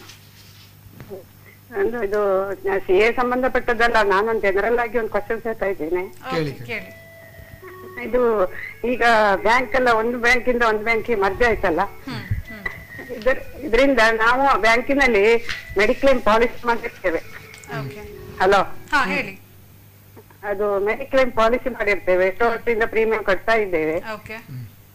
ಈಗ ಅದು ಬ್ಯಾಂಕ್ ಬೇರೆ ಬ್ಯಾಂಕಿನ ಮರ್ಜ್ ಆದ ನಂತರ ಅವರ ಕಾಂಟ್ಯಾಕ್ಟ್ ಕ್ಲೋಸ್ ಅಂತ ಆ ಪಾಲಿಸಿನೂ ಕೂಡ ಕ್ಲೋಸ್ ಮಾಡ್ತಾರೆ. ಇದರಿಂದ ಜನರಲ್ ಆಗಿ ನಾನೊಂದು ಸರ್ಕಾರಕ್ಕೆ ಯಾರಿಗೂ ನಿಮ್ಮ ಮೂಲಕ ಒಂದು ಮೆಸೇಜ್ ಮಾಡ್ಲಿಕ್ಕೆ ಮಾಡಿದ್ದು ನಾನು. ಈಗ ಪ್ರೀಮಿಯಂ ಕೂಡ 1ಕ್ಕೆ 10 ಪಟ್ಟು ಜಾಸ್ತಿ ತಗೊಳ್ತಾ ಇದ್ದಾರೆ. ಹಾಗೆ ಇರುವಾಗ ಜನಸಾಮಾನ್ಯರು ಏನ್ ಮಾಡುದು ಅಂತ. ಇದು ಅಂದ್ರೆ ಹೆಚ್ಚಿನವರ ಸಮಸ್ಯೆ ಇದು. ಇದು ಬ್ಯಾಂಕ್ ಅಲ್ಲಿ ಏನಂದ್ರೆ ಇದು ನಿಮ್ಗೆ ಸಂಬಂಧಪಟ್ಟದಲ್ಲ, ನೀವು ಯಾವುದೇ ಬಿಸ್ನೆಸ್ ಗೆ ಸಂಬಂಧಪಟ್ಟ ಯಾವುದೇ ನೀವು ಪ್ರಶ್ನೆ ಕೇಳಿದ್ರೆ ಹೇಳ್ತೇವೆ. ಕರೆಕ್ಟ್. ಬ್ಯಾಂಕಿನವರು ಕ್ರಾಸ್ ಸೆಲ್ಲಿಂಗ್ ಅಂತ ಇನ್ಶೂರೆನ್ಸ್ ಸೇಲ್ ಮಾಡ್ತಾರೆ. ಬಟ್ ಪ್ರಾಬ್ಲಮ್ ಅಂದ್ರೆ banks are acting as only agent.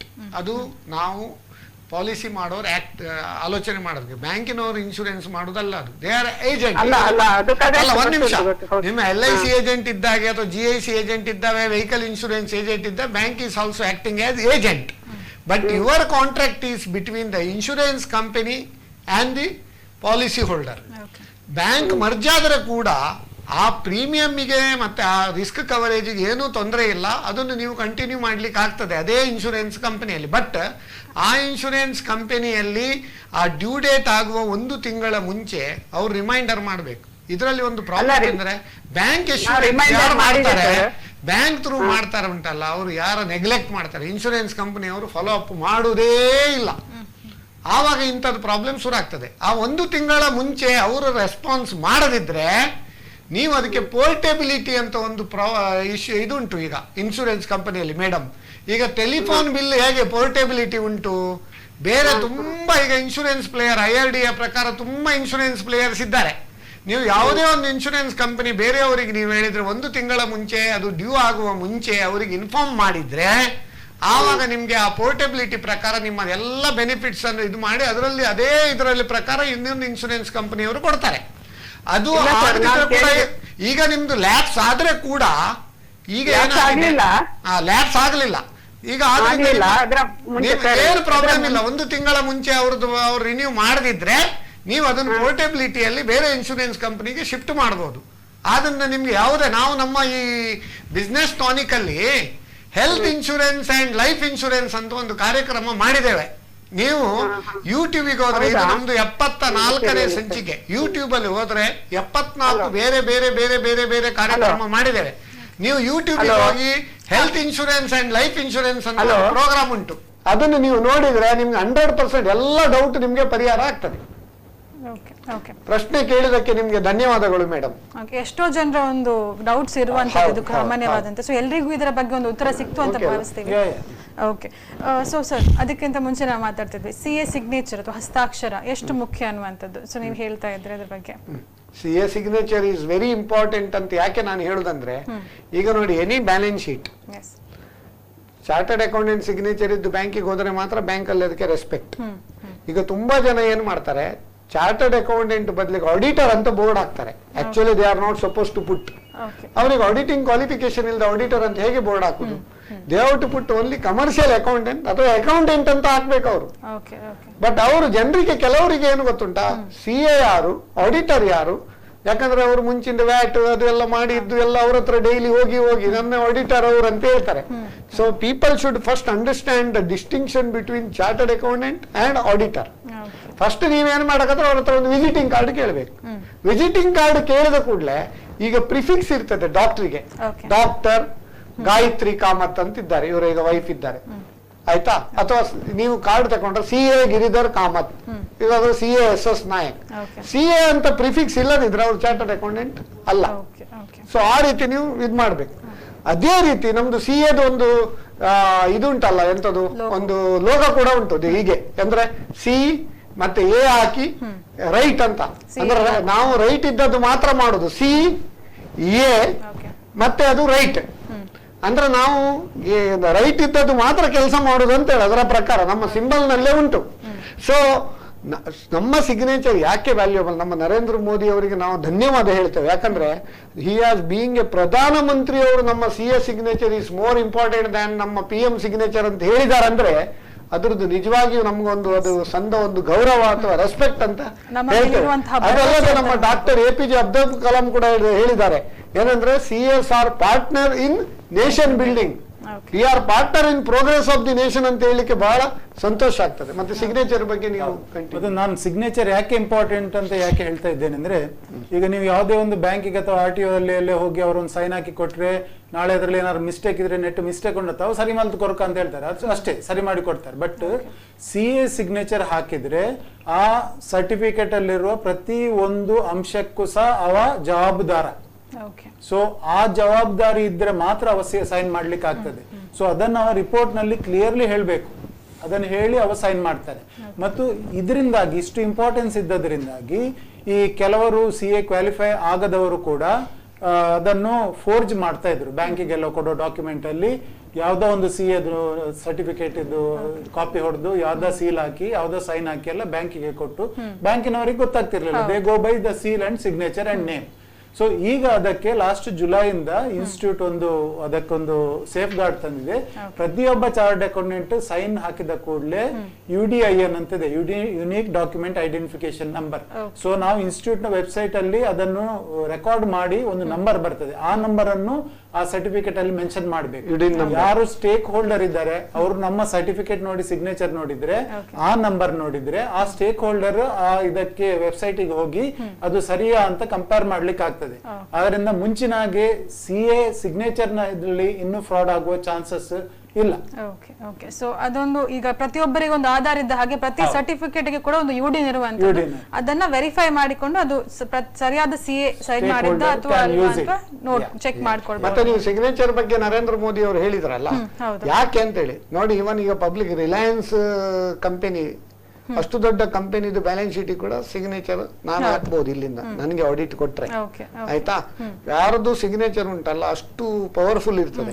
ಮತ್ತೆ ನಾವು ಟ್ಯಾಕ್ಸ್ ಆಡಿಟ್ ರಿಪೋರ್ಟ್ ಅಂತ ನಾವು ಇನ್ಕಮ್ ಟ್ಯಾಕ್ಸ್ ಸಬ್ಮಿಟ್ ಮಾಡ್ತೇವೆ, ಅದಕ್ಕೆ ಕೂಡ CA ಸಿಗ್ನೇಚರ್. ಈಗ ಫಾರಿನ್ ರೆಮಿಟೆನ್ಸ್ ಮಾಡ್ತೇವೆ, 15 CA 15 CB ಮಾಡ್ತೇವೆ. 15 CB ಅಲ್ಲಿ chartered accountant signature is A must any foreign remittance. ಅಂದ್ರೆ ನಮ್ಮನ್ನು ಎಷ್ಟೋ ಅವರು ಗೌರವಿಸ್ತಾರೆ, ರೆಸ್ಪೆಕ್ಟ್ ಕೊಡ್ತಾರೆ, ನಂಬ್ತಾರೆ ಅಂತೇಳಿ ಇದರಲ್ಲಿ ನೀವು ನೋಡ್ಬೋದು. ಇದಲ್ಲದೆ ಅನೇಕ ನೀವು ಹೆಚ್ಚಿನ ಕಡೆಯಲ್ಲಿ ಏನು ಬುಕ್ ಡೇಟ್ ಸರ್ಟಿಫಿಕೇಶನ್ ಅಂತ ಮಾಡಿದ್ರು. ಇವನ್ ವರ್ಕಿಂಗ್ ಕ್ಯಾಪಿಟಲ್ ಮಾನಿಟರಿಂಗ್ ಕೂಡ ಬ್ಯಾಂಕಿನವರು once in 3 months book date certification ಅಂತ ಮಾಡ್ತಾರೆ. ಅಂದ್ರೆ ಮುಂಚೆ ಯಾರು ಆರಾಮದು ಮಸೂರ್ ಅಂತೇಳಿ ಹಣ ಬರ್ಲಿಕ್ಕೆ ಅಂತ ಹೇಳಿ ಅದ್ರ ಮೇಲೆ ಇವರು ವರ್ಕಿಂಗ್ ಕ್ಯಾಪಿಟಲ್ ತಗೊಂಡ್ರೆ ನಾಳೆ ಮಿಸ್ಯೂಸ್ ಆಗ್ತಾರೆ. ಅದಕ್ಕೆ chartered accountant has to certify. Even ಕೆಲವರು ಏಜ್ ವೈಸ್ ಕೂಡ ಸರ್ಟಿಫಿಕೇಶನ್ ಕೇಳ್ತಾರೆ. ಸೊ ಆದ್ರಿಂದ CA signature is so much respectful and powerful. So that ನಮ್ಮ ಜವಾಬ್ದಾರಿ, ನಮ್ಮ ರೆಸ್ಪಾನ್ಸಿಬಿಲಿಟಿ, ನಾವು ಅದನ್ನು ಫುಲ್ ಆಗಿ ಅದನ್ನು ನೋಡಿ, ಅದನ್ನು ಚೆಕ್ ಮಾಡಿ, ಅದರ ಅಥೆಂಟಿಸಿಟಿ ನೋಡಿ ನಾವು ಸಿಗ್ನೇಚರ್ ಹಾಕ್ಬೇಕಾಗ್ತದೆ. ಅದು ಯಾಕೆ ಹೇಳ್ತಾ ಇದ್ದೇನೆ ಅಂದ್ರೆ, ನಾವು ಅಷ್ಟು ರೆಸ್ಪಾನ್ಸಿಬಿಲಿಟಿಯನ್ನು ಅರಿತುಕೊಂಡು ಸೈನ್ ಆಗ್ತೇವೆ. ಯಾಕೆಂದ್ರೆ ನಿಮ್ಗೆಲ್ಲ ಗೊತ್ತಿದ್ದ ಹಾಗೆ CA ಪಾಸ್ ಆಗೋದು ಒಂದು ದೊಡ್ಡ ಕಬ್ಬಿಣದ ಕಡಲೆಕಾಯಿ ಅಂತ ಅವರು ಆಲ್ರೆಡಿ ಹೇಳಿದ್ದಾರೆ. ಸೊ ಇಷ್ಟೆಲ್ಲ ಕಷ್ಟಪಟ್ಟು ನಾವು ಪಾಸ್ ಆದ ಒಂದು ಪ್ರೊಫೆಷನ್, ನಾಳೆ ನಾನು ಒಂದು ಬೋಗಸ್ ಸೈನ್ ಹಾಕಿದ್ರೆ, ಬೋಗಸ್ ಡಾಕ್ಯುಮೆಂಟ್ ಗೆ ಗೊತ್ತಿದ್ದು ಅರಿತು ಸೈನ್ ಹಾಕಿದ್ರೆ, ನಾಳೆ ಇನ್ಸ್ಟಿಟ್ಯೂಟ್ ನನ್ನ ಮೇಲೆ ಆಕ್ಷನ್ ಡಿಸಿಪ್ಲಿನರಿ ಆಕ್ಷನ್ ತಗೊಂಡು ನನ್ನ ಸರ್ಟಿಫಿಕೇಟ್ ಆಫ್ ಪ್ರಾಕ್ಟೀಸ್ ಹೋಗ್ಬಹುದು. ನೀನು ಇನ್ನು ಮುಂದೆ ಸೈನ್ ಹಾಕಬಾರ್ದು ಅಂತ ಇನ್ಸ್ಟಿಟ್ಯೂಟ್ ನಂಗೆ ತಾಕೀತು ಮಾಡುವಂತಹ ಪರಿಸ್ಥಿತಿ ಬರಬಹುದು. ವರ್ಷಕ್ಕೆ 10-12 ಚಾರ್ಟರ್ಡ್ ಅಕೌಂಟೆಂಟ್ಸ್ ಗೆ ಇಂತಹ ಪರಿಸ್ಥಿತಿ ಬರ್ತಾ ಇದೆ. ಸರ್, ಒಂದು ಕರೆ ಇದೆ, ಸ್ವೀಕರಿಸೋಣ. ಹಲೋ ಮೇಡಮ್ ನಮಸ್ಕಾರ. ಹಲೋ, ನಮಸ್ತೆ ಸರ್, ನಿಮ್ಮ ಹೆಸರು ಹೇಳಿ. ನಾನು ಜಗದೀಶ್ ಅಂತ. ಓಕೆ, ಜಗದೀಶ್ ಅವರೇ, ಎಲ್ಲಿಂದ ಕರೆ ಮಾಡ್ತಿದ್ದೀರಾ? ನಾನು ಬೆಂಗಳೂರಿಂದ. ಓಕೆ, ಬೆಂಗಳೂರಿಂದ ಜಗದೀಶ್ ಅವರು ಕರೆ ಮಾಡ್ತಿದ್ದಾರೆ. ಸರ್, ನಿಮ್ಮ ಪ್ರಶ್ನೆ ಕೇಳಿ. ಅದೇ ನಾನು ಒಂದು 2-3 ಪ್ರಶ್ನೆ ಕೇಳಬೇಕಿತ್ತು CA SS ನಾಯ್ಕರ್ ಹತ್ರ. ಓಕೆ, ಕೇಳಿ ಸರ್. ಸರ್ ನಮಸ್ಕಾರ ಸರ್. ನಮಸ್ಕಾರ. ನಮಸ್ಕಾರ ಸರ್, ಒಂದು ಬೇಸಿಕ್ ಕ್ವಶನ್ ಏನಂದ್ರೆ, ಬಹಳ ಜನ, ಯಾಕಂದ್ರೆ ನನ್ನ ಇದ್ರಲ್ಲೆಲ್ಲ ಕೆಲವು ಸ್ಟೂಡೆಂಟ್ಸ್ ಮತ್ತೆ ಕೆಲವರೆಲ್ಲ ಇದಾರೆ, ಅವರೊಳಗೆ CA ನಲ್ಲಿ ಅದು ಸಿಲೆಬಸ್ ಅದು ಇದು ತುಂಬಾ ಒಳ್ಳೆ ಇದ್ರ ತರ ಇರ್ತದೆ. ತುಂಬಾ ನೀವು ಈಗ ಹೇಳಿದ್ರಲ್ಲ ಕಬ್ಬಿಣದ ಕಡೆ ಆ ತರ ಇದೆ ಅಂತ ಒಂದು ಪಾಯಿಂಟ್. ಮತ್ತೆ ಅದಕ್ಕೆ ಸರಿಯಾಗಿ ಇನ್ನೊಂದು ಪಾಯಿಂಟ್ ಏನಂದ್ರೆ, ಪಾಸ್ ಮಾಡುವಾಗ ರಿಸ್ಟ್ರಿಕ್ಟ್ ಮಾಡ್ತಾರ.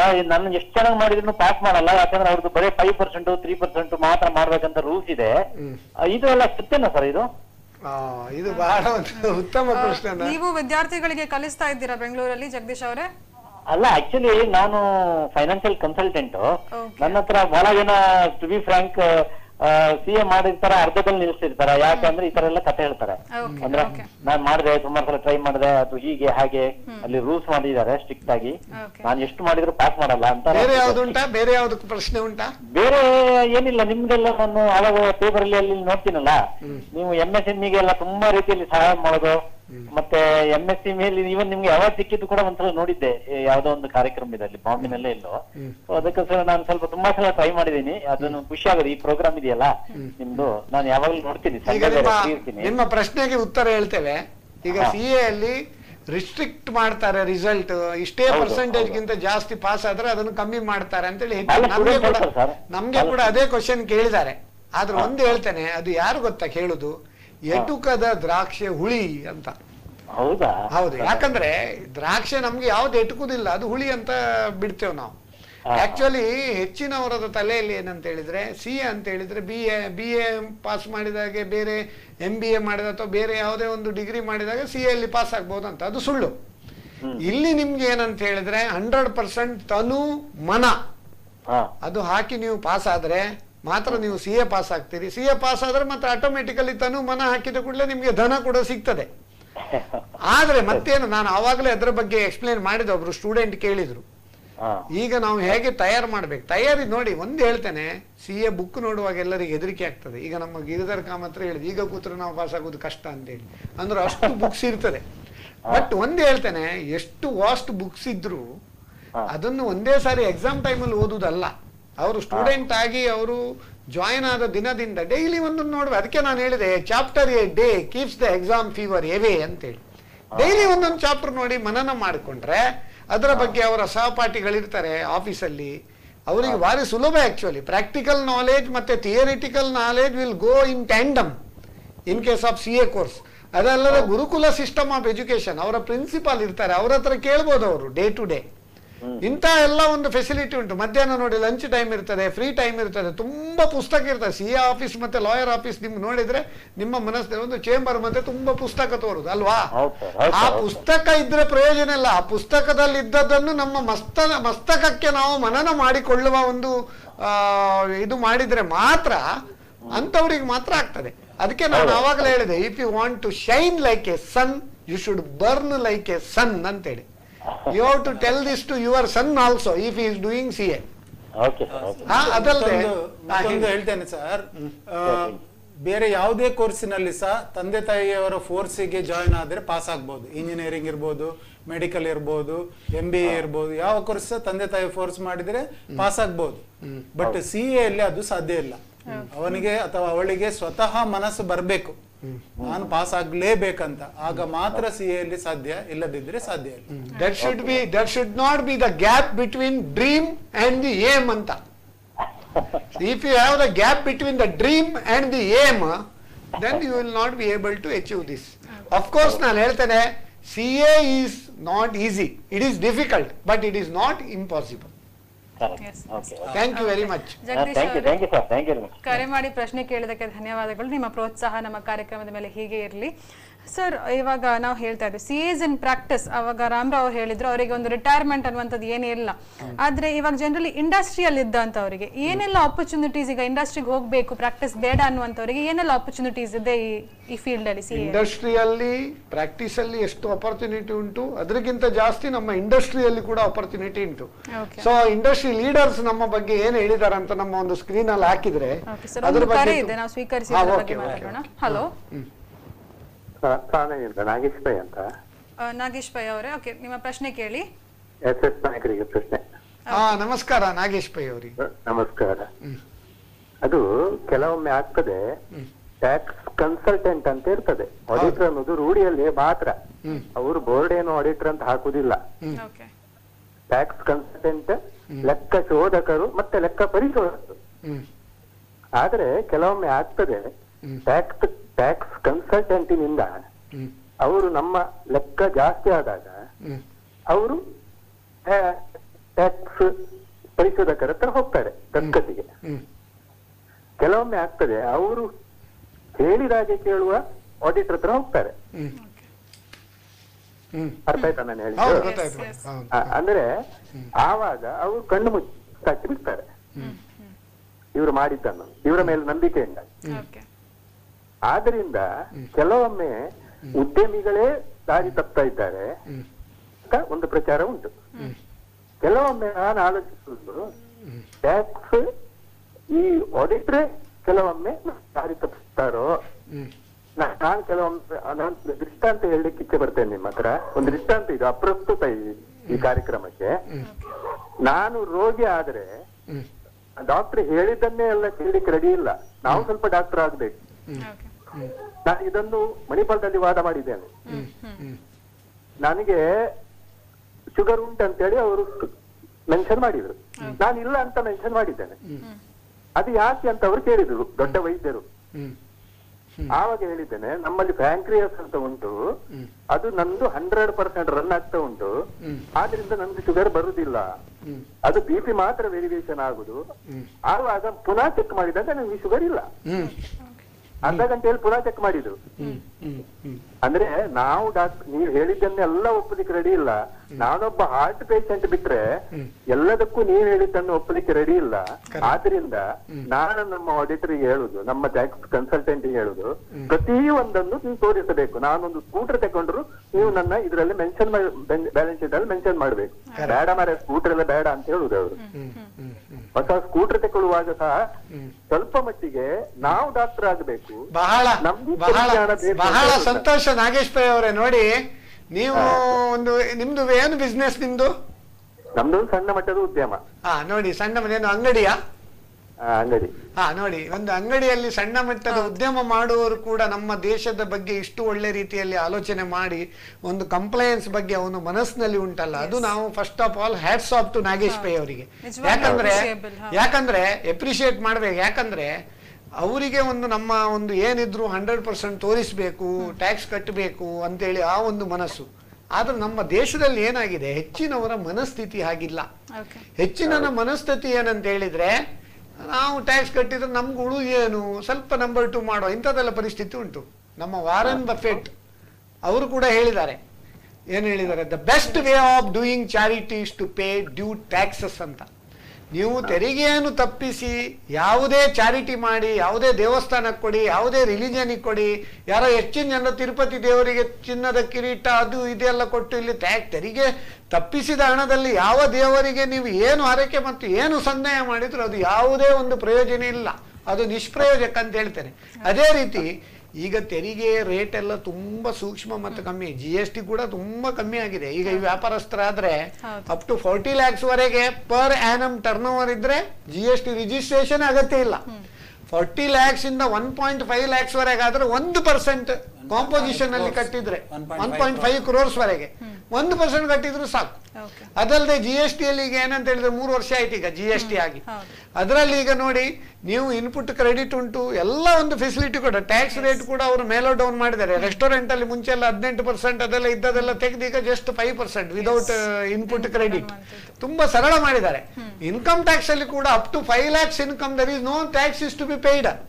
ಅಬೌವ್ 5 lakhs ಗೆ 2 ತೆರಿಗೆ ಪದ್ಧತಿ ತಂದಿದ್ದಾರೆ, ಸಿಂಪ್ಲಿಫೈಡ್ ಮತ್ತೆ ವಿತ್ ಡಿಡಕ್ಷನ್ ಅನ್ನುವಾಗ ಇಷ್ಟು ಮಾಡಿ ಕೂಡ ಜನರಿಗೆ ಅದು ಕಟ್ಲಿಕ್ಕೆ ಇಲ್ಲ ಹೇಳಿದ್ದಾರೆ. ಮತ್ತೆ ಕೆಲವರು ಇವರು ಹೇಳಿದಾಗೆ ಅದು ಆಡಿಟರ್ ಹತ್ರ CA ಅವ್ರ ಹತ್ರ ಕಂಪಲ್ಸರಿ ಆಡಿಟ್ ಹೋಗ್ತಾ ಅಂದ್ರೆ ಟರ್ನ್ ಓವರ್ ಅನ್ನು ಹೈಡ್ ಮಾಡೋದು, ಕೆಲವರು ಗೈಡ್ ಮಾಡ್ತಾರೆ.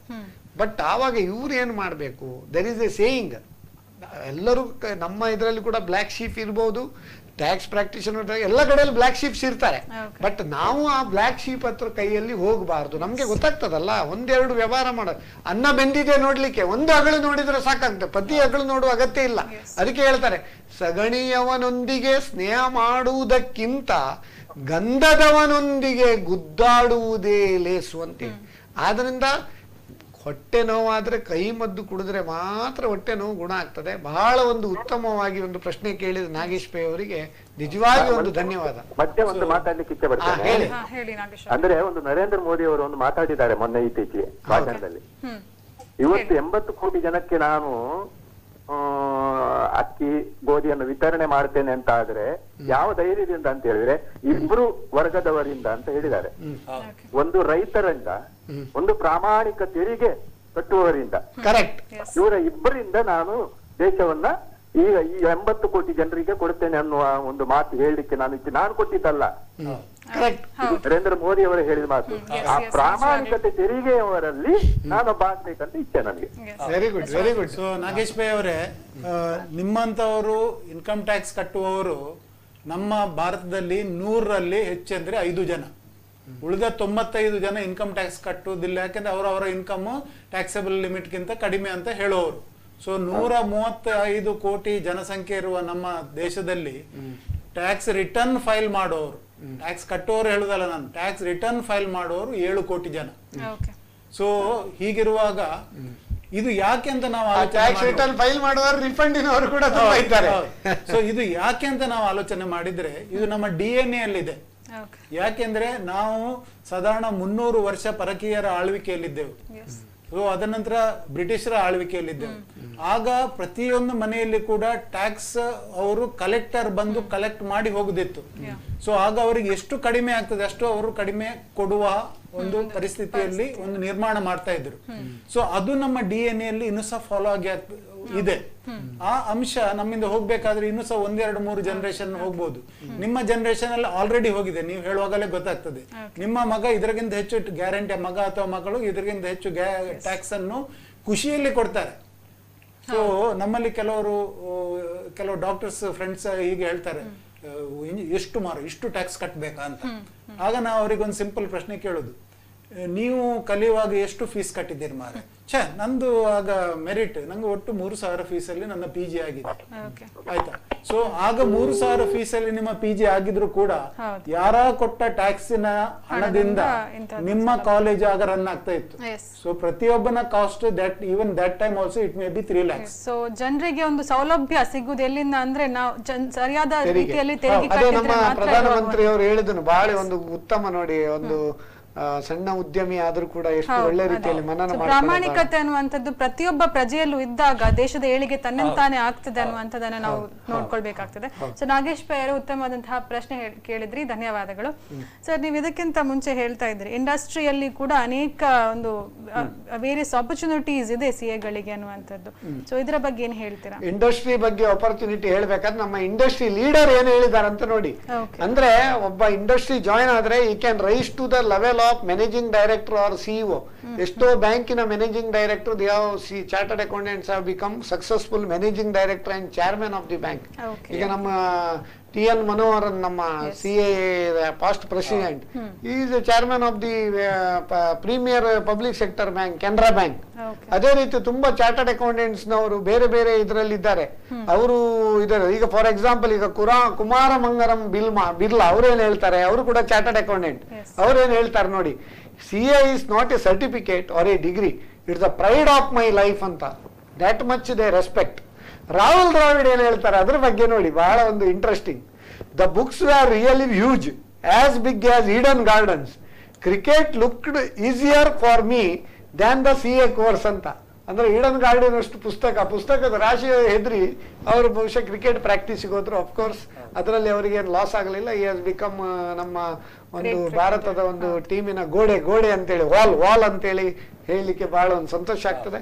ಅದೇ ರೀತಿ ಅರುಣ್ ಜೇಟ್ಲಿ ಅವರು ಕೂಡ ಬಹಳ ಒಂದು ಸ್ವಾರಸ್ಯವಾಗಿ ಹೇಳಿದ್ದಾರೆ. ಇದು ಯಾರ ಬಗ್ಗೆ ನಾವು ಕಂಡೆಮ್ ಅಥವಾ ಪ್ರೈಸ್ ಮಾಡೋದಲ್ಲ, ಅರುಣ್ ಜೇಟ್ಲಿ ಅವರು ಹೇಳಿದ್ದನ್ನು ಮಾತ್ರ ರೀಪ್ರೊಡ್ಯೂಸ್ ಮಾಡಿದ್ದು.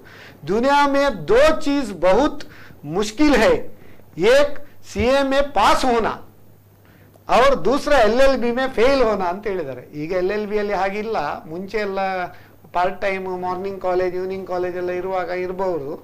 ಬಟ್ ಅದು ಹೇಳ್ದ ಅಂದ್ರೆ CA में पास होना LLB में फेल होना दो चीज मुश्किल है ಅಂತ ನಮ್ಮ ಅರುಣ್ ಜೇಟ್ಲಿ ನಮ್ಮ ಮಾಜಿ ವಿತ್ತ ಸಚಿವರು ಕೂಡ ಹೇಳಿದ್ದಾರೆ.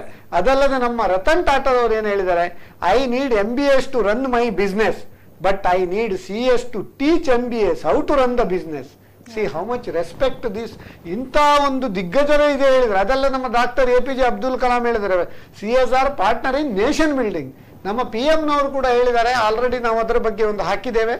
ಅಂದ್ರೆ CA signature is more valued than PM signature ಅಂತ. ಇಂಥ ಒಂದು ರೆಸ್ಪೆಕ್ಟ್ ಅಂದ್ರೆ ಇಂಡಸ್ಟ್ರಿಯಲ್ಲಿ ನೀವು ಈಗ ಫೈನಾನ್ಸ್ ಡಿಪಾರ್ಟ್ಮೆಂಟ್ ಇರಬಹುದು, because of introduction of GST, ಬೇರೆ ದೇಶದಲ್ಲಿದ್ರೆ ವ್ಯಾಟ್, ಇದೆಲ್ಲ ಇದ್ದದ್ರಿಂದ ಆ ಡಿಪಾರ್ಟ್ಮೆಂಟ್ ನಲ್ಲಿ ಅವರಿಗೆ ಕರೆಕ್ಟ್ ಒಂದು ಸೂಕ್ತವಾಗಿ ಒಂದು ಪರಿಣಿತಿ, ಫೈನಾನ್ಸ್ ಡಿಪಾರ್ಟ್ಮೆಂಟ್ ಇರ್ಬೋದು, ಅಕೌಂಟ್ಸ್ ಡಿಪಾರ್ಟ್ಮೆಂಟ್ ಇರ್ಬೋದು, ಮತ್ತೆ ಅಡ್ವೈಸರಿ ರೋಲ್, ಲೀಗಲ್ ಅಲ್ಲಿ ಕೂಡ ನಾವು ಸ್ಟಾಕ್ ಎಕ್ಸ್ಚೇಂಜ್ ಇರ್ಬೋದು. ಈಗ ನೀವು ಕೆಲವು ಸರ್ವಿಸಸ್ಗೆ ಹೇಳುದಾದ್ರೆ ನಿಮಗೆ ಸರ್ಪ್ರೈಸ್ ಆಗ್ಬೋದು.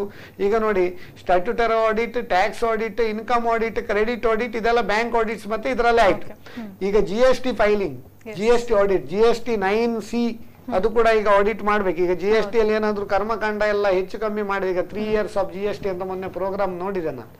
ಅದರಲ್ಲಿ ಏನಾಗಿದೆ ಅಂದ್ರೆ ತುಂಬಾ ಜನ ಇನ್ಪುಟ್ ಕ್ರೆಡಿಟ್ ರಾಂಗ್ಲಿ ತಗೊಂಡಿದ್ದಾರೆ. GST ಅಲ್ಲಿ ತುಂಬಾ ಎಲ್ಲ ಅವ್ಯವಹಾರ ಮಾಡಿದೆ. ಅವರಿಗೆ 9C ಮಾಡುವಾಗ ಅದೆಲ್ಲ ನಾವು ಹುಡುಕಿ ಅದನ್ನು ಇದು ಮಾಡಿ ಅವರು ಟ್ಯಾಕ್ಸ್ ಕಟ್ಟುವ ವ್ಯವಸ್ಥೆ ಉಂಟೀಗ. ಅದು ಆಮೇಲೆ ಮರ್ಜರ್ಸ್ ಅಂಡ್ ಎಕ್ವಿಸಿಷನ್, ಅದಕ್ಕೆ ಚಾರ್ಟರ್ಡ್ ಅಕೌಂಟೆಂಟ್ ರೋಲ್ ಉಂಟು. ಡ್ಯೂ ಡೆಲಿಜೆನ್ಸ್, ಈ ಬ್ಯಾಂಕ್ ಅಲ್ಲಿ ಸಾಲ ಕೊಡುವಾಗ ಡ್ಯೂ ಡೆಲಿಜೆನ್ಸ್ ಅಂತೇಳಿ ಅವ್ರ ಏಜೆನ್ಸಿ ಅಪಾಯಿಂಟ್, ಅದು normally they appoint chartered accountants.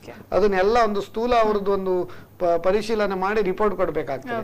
Corporate law consultancy, ಸ್ಟಾರ್ಟ್ಅಪ್ಸ್ಗೆ ಸಪೋರ್ಟ್, ಡ್ರಾಫ್ಟಿಂಗ್ ಡೀಡ್ಸ್ ಅಗ್ರಿಮೆಂಟ್ಸ್ ಮತ್ತೆ ಡಾಕ್ಯುಮೆಂಟೇಶನ್, ಆರ್ಬಿಟ್ರೇಟರ್ಸ್, ಇಬ್ಬರಿಗೆ ಡಿಸ್ಪ್ಯೂಟ್ ಆದ್ರೆ ಕೋರ್ಟಿಗೆ ಹೋಗುವ ಮುಂಚೆ ಇಂಡಿಯನ್ ಆರ್ಬಿಟ್ರೇಷನ್ ಆಕ್ಟ್ ಪ್ರಕಾರ ಆರ್ಬಿಟ್ರೇಟ್ ಮಾಡುವಾಗ ಈ ಫೈನಾನ್ಷಿಯಲ್ ಮ್ಯಾಟರ್ ಇದ್ರೆ ದೇ ಪ್ರಿಫರ್ ಚಾರ್ಟರ್ಡ್ ಅಕೌಂಟೆಂಟ್ಸ್.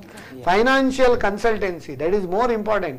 ಈಗ ನಾವು ಮೊನ್ನೆ ನೋಡಿ ಆತ್ಮನಿರ್ಭರ್ ಭಾರತ್ ಅಂತ ನಮ್ಮ ಪ್ರಧಾನಮಂತ್ರಿ ಮೋದಿ ಅವರು 20 ಲಕ್ಷ ಕೋಟಿಯ ಪ್ಯಾಕೇಜ್ ಅನ್ನು ಅನೌನ್ಸ್ ಮಾಡಿದ್ದಾರೆ ಈ ಕೋವಿಡ್ ಟೈಮ್ ಅಲ್ಲಿ.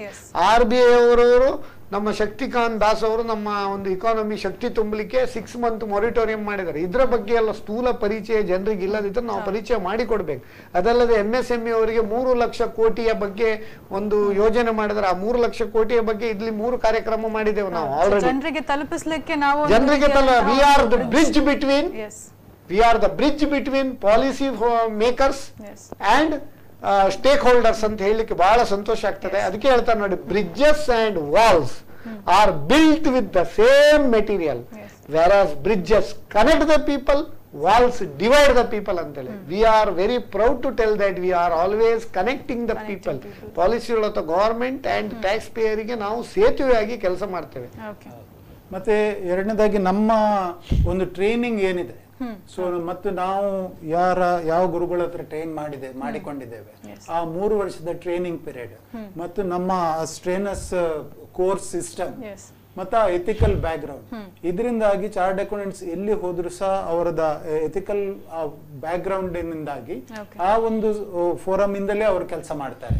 ಸೊ ಇದರಿಂದಾಗಿ ಚಾರ್ಟರ್ಡ್ ಅಕೌಂಟೆಂಟ್ಸ್ಗೆ ಎಲ್ಲಿ ಹೋದ್ರು ಸಹ ಒಂದು ರೆಕಗ್ನಿಷನ್ ಇರ್ತದೆ. ಮತ್ತು ನಿಮ್ಗೆ ಈಗ ಇವತ್ತಿನ ದಿನದಲ್ಲಿ ಹೆಚ್ಚಿನ ಕಂಪನೀಸ್ ಅನ್ನು ರನ್ ಮಾಡೋರು they want to absorb someone for the second line. So when they absorb someone for the second line, always the first chance goes to a chartered accountant.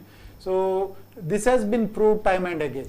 ನೀವು ಟಿ ವಿ ಮೋಹನ್ದಾಸ್ ಪೈ ಅವರು ಒಂದು ಇನ್ಫೋಸಿಸ್ ನ AGM ಗೆ ಹೋಗಿ ಅವರು ಕೇಳುವ ಪ್ರಶ್ನೆಗಳಿಂದ ಅವರ ಮೇಲೆ ಇಂಪ್ರೆಸ್ ಆಗಿ ನಾರಾಯಣ ಮೂರ್ತಿ ಅವರು why want you join our company ಅಂತ ಹೇಳಿದವರು. ಆ ಲೆಕ್ಕದಲ್ಲಿ ಜಾಯಿನ್ ಆದವರು ಆ ಕಂಪನಿಯ CFO ಆಗಿ ಇದ್ದವರು. ಸೊ ಇನ್ನೊಂದು ಎಕ್ಸಾಂಪಲ್ ಕೊಡ್ಬೇಕಾದ್ರೆ ಉಲ್ಲಾಸ್ ಕಾಮತ್ ಅವರು ಜ್ಯೋತಿ ಲ್ಯಾಬೊರೇಟರೀಸ್ ಅಲ್ಲಿ he just joined as an ordinary finance person. So ಅವರ ಇಂಟೆಗ್ರಿಟಿ ಮತ್ತು ಅವರ ಎಕ್ಸ್ಪರ್ಟೈಸ್ ನೋಡಿ ಅವರ ಕಂಪ್ಲೀಟ್ ಟ್ರಾನ್ಸ್ಫಾರ್ಮೇಷನ್ MD ಅವರನ್ನು ಜಾಯಿಂಟ್ ಮ್ಯಾನೇಜಿಂಗ್ ಡೈರೆಕ್ಟರ್ ಅಂತ ಪೋಸ್ಟ್ ಮಾಡಿದ್ರು. ಸೊ ಅವರು ಅದನ್ನು ಓವರ್ಟೇಕ್ ಮಾಡಿ ಅವರು ಈಗ ರಿವರ್ಸ್ ಮರ್ಜರ್ ಮಾಡಿದ್ದಾರೆ. ಫಾರಿನ್ ಕಂಪನಿಯನ್ನು ಇವರು ಟೇಕ್ ಓವರ್ ಮಾಡಿದ್ದಾರೆ ಜ್ಯೋತಿ laboratories. So he came from a very normal background. Yes. Both of them came from a very normal background. So ಇದನ್ನು ಅವರು ಸಮಾಜಕ್ಕೆ ಹಿಂದೆ ಕೊಡಬೇಕಂತ ಹೇಳಿ ಇದರ ವಿಷಯದಲ್ಲಿ ತುಂಬಾ ಕೆಲಸ ಮಾಡ್ತಾ ಇದ್ದಾರೆ. ಒಂದು ಸಿಂಪಲ್ ಕರೆ ಇದೆ, ಸ್ವೀಕರಿಸೋಣ. ಹಲೋ. ಮೇಡಮ್ ನಮಸ್ಕಾರ. ನಮಸ್ತೆ ಸರ್, ನಿಮ್ಮ ಹೆಸರು ಹೇಳಿ. ನಾನು ಕೃಷ್ಣಮೂರ್ತಿ ಅಂತ ಮಂಗಳೂರಿನಲ್ಲಿ ಮಾತಾಡ್ತಾ ಇರೋದು. ಓಕೆ ಕೃಷ್ಣಮೂರ್ತಿ ಅವರೇ, ನಿಮ್ಮ ಪ್ರಶ್ನೆ ಕೇಳಿ. ಎಲ್ಲ CA ಅಥವಾ ತ್ರಯರಿಗೆ ನಮಸ್ಕಾರ. ಕಾಮತ್ ಅವರಿಗೆ ಸರ್, ನನ್ನ ಪ್ರಶ್ನೆ ಏನಂದ್ರೆ CA is always termed as financial doctor. ಯಾವುದೇ ತರಹಂತ ಫೈನಾನ್ಸ್ಗೆ ಸಂಬಂಧಿಸಿದ ಹಾಗೆ CA has to give a full treatment when a patient ಅಂದ್ರೆ ನಮ್ಮಲ್ಲಿ ಇಲ್ಲಿ ಟ್ಯಾಕ್ಸ್ ಪೇಯರ್ ಬಂದಾಗ ಅವರಿಗೆ ಫುಲ್ ಎಲ್ಲಾ ತರದ ಸಜೆಷನ್ಸ್ ಗೈಡೆನ್ಸ್ ಎಲ್ಲದನ್ನ ಕೊಡ್ತಾರೆ. ನನ್ನ ಒಂದು ಅಭಿಪ್ರಾಯ ಹೇಳಿದ್ರೆ ಎಲ್ಲಾ ಸಂದರ್ಭದಲ್ಲಿ ಈ ಪೇಷಂಟ್ ಅನ್ನೋರು ಅಥವಾ ಟ್ಯಾಕ್ಸ್ ಪೇಯರು ಫುಲ್ ಡೀಟೇಲ್ಸ್ ಅನ್ನ CAಗೆ ಹೇಳುದಿಲ್ಲ. ಎಷ್ಟೋ ಸಂದರ್ಭದಲ್ಲಿ ಕೆಲವೊಮ್ಮೆ ಮುಚ್ಚಿಡ್ತಾರೆ ಅಥವಾ ಅರ್ಧಂಬರ್ಧ ಹೇಳ್ತಾರೆ. ಅದೇ ರೀತಿ ಆಸ್ ಎ ಡಾಕ್ಟರ್ CA ಕೆಲವೊಮ್ಮೆ ಫುಲ್ ಇಂಟರ್ಪ್ರಿಟೇಷನ್ ಅಥವಾ ಫುಲ್ ಡೀಟೇಲ್ಸ್ ಅವ್ರ ಹತ್ರ ಕೇಳೋದಿಲ್ಲ. ಇಂಥ ಸಂದರ್ಭಗಳು ಸಾಕಷ್ಟು ಸರ್ತಿ ನನ್ನ ಕೆಲಸದಲ್ಲೂ ನಾನು ನೋಡಿದ್ದೇನೆ. ಆಸ್ ಎ ಬ್ಯಾಂಕರ್ ನಾನು ಕೆಲವು ಸರ್ತಿ ಅದನ್ನ I felt there is a miscommunication ಅಥವಾ ಇನ್ಫಾರ್ಮೇಶನ್ ಕಂಪ್ಲೀಟ್ ಆಗಿ ಕನ್ವೆ ಆಗಿರೋದಿಲ್ಲ ಅಂತ. So for this what can be the best solution ಅಥವಾ ಒಂದು ಸಜೆಷನ್ಸ್ ತಮ್ಮ ಕಡೆಯಿಂದ. ಇನ್ನೊಂದು ಪ್ರಶ್ನೆ ಅಂತ ಹೇಳಿದ್ರೆ, ಇವಾಗ ITR 5 lakhs ಎಬವ್ ಆದ್ರೆ ಮಾತ್ರ ಕಂಪಲ್ಸರಿ, ಬಿಲೋ 5 lakhs ಕಂಪಲ್ಸರಿ ಇಲ್ಲ ITR ಫೈಲ್ ಮಾಡ್ಲಿಕ್ಕೆ as per IT guidelines. So ಇದನ್ನ ಪ್ರತಿ 5 ಲಕ್ಷಗಳಿಂದ ಕಮ್ಮಿ ಮಾಡೋದ್ರಿಂದ ನನಗೆ ಅನ್ಸುತ್ತೆ ಹೆಚ್ಚಿನ ಜನರನ್ನ ಈ ಟ್ಯಾಕ್ಸ್ ನೆಟ್ ಒಳಗೆ ಬ್ರಾಕೆಟ್ ಒಳಗೆ ತರಬಹುದು ಅಂತ.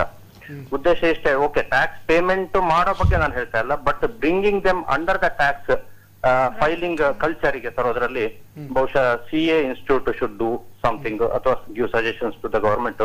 ಯಾಕಂದ್ರೆ over a period of time everybody should be filing IT rate ಅಂತ ನನ್ನ ಒಂದು ಅಭಿಪ್ರಾಯ. ಕೆಲವೊಂದ್ ಸರ್ತಿ ಈ ಸಂದರ್ಭದಲ್ಲಿ ಸಹ ಕೆಲವು some persons they take some loan. Initially loan ತಗೊಂಡಿರ್ತಾರೆ, ರಿಟರ್ನ್ ಎಲ್ಲ ಫೈಲ್ ಮಾಡ್ತಾ ಇರ್ತಾರೆ. ಒಂದ್ಸರ್ತಿ ಲೋನ್ ಸಿಕ್ಕಿರ್ಲೆ ರಿಟರ್ನ್ ಫೈಲ್ ಮಾಡೋದನ್ನ ಬಿಟ್ಟು ಬಿಡ್ತಾರೆ. ಹೇಳೋದಿಷ್ಟೇ, ನಮಗೆ CA ಸಜೆಷನ್ ಕೊಟ್ಟಿದ್ರು, ಬೇಡ ನಿಮ್ದು ಟ್ಯಾಕ್ಸಬಲ್ ಇನ್ಕಮ್ ಇಲ್ಲ, ಯಾಕೆ ಫೈಲ್ ಮಾಡ್ತೀರಾ, ಬಿಟ್ಬಿಡಿ ಅಂತ. Then they approach over a period of time 3, 4, 5 years ನಂತರ ದೆನ್ ದೇ ಮೇ ಫೀಲ್, ಅರೆ ನಾನ್ ತಪ್ಪು ಮಾಡ್ಬಿಟ್ಟೆ, ನಮ್ಗೆ CA ಹೇಳಲೇ ಇಲ್ಲ, ನಮ್ಗೆ ಸಜೆಸ್ಟ್ ಮಾಡ್ಲಿಲ್ಲ. ಸೊ ಈ ಸಂದರ್ಭದಲ್ಲಿ ಸರ್ ತಮ್ಮ ಎಕ್ಸ್ಪರ್ಟ್ ಒಪಿನಿಯನ್ ಕೊಡ್ಬೇಕಂತ ನನ್ನ request. Bankers point of view ಕೂಡ ಸಿಕ್ತು ನಮ್ಗೆ ಇವತ್ತು. ಸೊ ಯಾವ ರೀತಿಯಾಗಿ ಅಂದ್ರೆ ಇಷ್ಟೆಲ್ಲ ಆಗುವಂತದ್ದು, ಈಗ CAಗಳು ಹಾಗೂ ಜನರು ಯಾವ ರೀತಿ ಇರಬೇಕು, ಮತ್ತೆ ಟ್ಯಾಕ್ಸ್ ಬ್ರಾಕೆಟ್ ಒಳಗಡೆ ಟ್ಯಾಕ್ಸ್ ಎಷ್ಟು ಟ್ಯಾಕ್ಸ್ ಬ್ರಾಕೆಟ್ ವಿಷಯ ವಿಷಯ ಹೇಳಿದ್ರು. ಈಗ ಅದೊಂದು ಸಮಸ್ಯೆ ಬಂದಿದೆ, ಅಂದ್ರೆ ಅಪ್ ಟು 5 lakhs ನೀವು ಇನ್ಕಮ್ ಇದ್ರೆ ರಿಟರ್ನ್ ಫೈಲ್ ಮಾಡುವ ಅಗತ್ಯ ಇಲ್ಲ. ಆದ್ರೆ 5,05,000 ಆದ ಕೂಡಲೇ ನಿಮ್ಗೆ 2,50,000 ನಿಂದ ನಿಮ್ಗೆ ಟ್ಯಾಕ್ಸ್ ಬರ್ತದೆ. 5 ಲಕ್ಷದೊಳಗೆ ಆದ್ರೆ ಅದು ಟ್ಯಾಕ್ಸ್ ಎಕ್ಸಂಪ್ಷನ್ ಅಲ್ಲ, ಅವರಿಗೆ ರಿಬೇಟ್ ಇದ್ದದ್ರಿಂದ 5 ಲಕ್ಷದೊಳಗೆ ಟ್ಯಾಕ್ಸ್ ಇಲ್ಲ. ಸಿಂಪ್ಲಿಫೈಡ್ ಸ್ಕೀಮ್ ಅಲ್ಲಿ ಕೂಡ ಅವರಿಗೆ 5 lakhs ವರೆಗಿಲ್ಲ. 5 lakhs ಕ್ರಾಸ್ ಆದ ಕೂಡಲೇ ನಿಮ್ದು ಆ ರೇಟ್ಸ್ ಎಲ್ಲ ವಾಟ್ ಎವರ್ ಅಪ್ಲಿಕೇಬಲ್ ಬರ್ತದೆ. ಒಂದು ಇನ್ನೊಂದು ಏನಂತ ಹೇಳಿದ್ರೆ, ಅವರು ಕೃಷ್ಣಮೂರ್ತಿ ಯೂನಿಯನ್ ಬ್ಯಾಂಕ್ ಅವರಂದ್ರೆ ತುಂಬಾ ನಮ್ಮ ಪ್ರಶ್ನೆ ಎಲ್ಲ ಕೇಳ್ತಾರೆ. ಯೂನಿಯನ್ ಬ್ಯಾಂಕಿನ chief manager housing loan department, ಅವ್ರದ್ದು ಒಂದೊಂದು ಸಮಸ್ಯೆ ಕರೆಕ್ಟ್. ಈಗ ಹೇಳ್ತಾರೆ ಒಮ್ಮೆ ರಿಟರ್ನ್ ಫೈಲ್ ಮಾಡ್ತಾರೆ, ಲೋನ್ ಆದ್ಮೇಲೆ ಮತ್ತೆ ರಿಟರ್ನ್ ಫೈಲ್ ಮಾಡೋದು ಬಂದ್ ಮಾಡ್ತಾರೆ ಅಂತ. ಒಂದು ನಾನು ಹೇಳ್ತೇನೆ ಏನಂತ ಹೇಳಿದ್ರೆ, ಈಗ ಅವ್ರು ರಿಟರ್ನ್ ಫೈಲ್ ಮಾಡಿದಾರ ಮಾಡಲಿಲ್ಲ ಅದು secondary. First there are another many ways of checks and balances whether he has real income or not. ಕೆಲವರು ಲೋನಿಗೋಸ್ಕರ ರಿಟರ್ನ್ ಫೈಲ್ ಮಾಡ್ತಾರೆ, ಅದು ಮಾಡಬಾರ್ದು. ರಿಯಲ್ ಚೆಕ್ ಹೇಗೆ, ಅವ್ರ ಬ್ಯಾಂಕ್ ಟ್ರಾನ್ಸಾಕ್ಷನ್ ಉಂಟಾ ಅಥವಾ ಅವ್ರು ಬೇರೆ ಎಲ್ಲಿಯೆಲ್ಲ ಅವ್ರದ್ದು ರೆಗ್ಯುಲರ್ ಇನ್ಕಮ್ ಉಂಟಾ. ಅಲ್ಟಿಮೇಟ್ಲಿ ಬ್ಯಾಂಕಿನವ್ರು ನೋಡುದು ಏನು, ಒಂದು ಸೆಕ್ಯೂರಿಟಿ, ಇನ್ನೊಂದು ರೀಪೇಮೆಂಟ್ ಕೆಪಾಸಿಟಿ. ಇದೆರಡು ಪ್ರೂವ್ ಆಗ್ಬೇಕಾ. Repayment capacity is purely based on income. ಆದ್ರಿಂದ ಅವ್ರು ಏನು ಮಾಡ್ಬೇಕಂತ ಹೇಳಿದ್ರು, ಒಮ್ಮೆ ಲೋನ್ ತೆಗೆದ ಮೇಲೆ ಕೂಡ ಆ ಡಿಡಕ್ಷನ್ಸ್ ಎಲ್ಲ ಮಾಡಿ ರಿಟರ್ನ್ ಅನ್ನು ರೆಗ್ಯುಲರ್ ಆಗಿ ಫೈಲ್ ಮಾಡ್ತಾ ಹೋಗ್ಬೇಕು.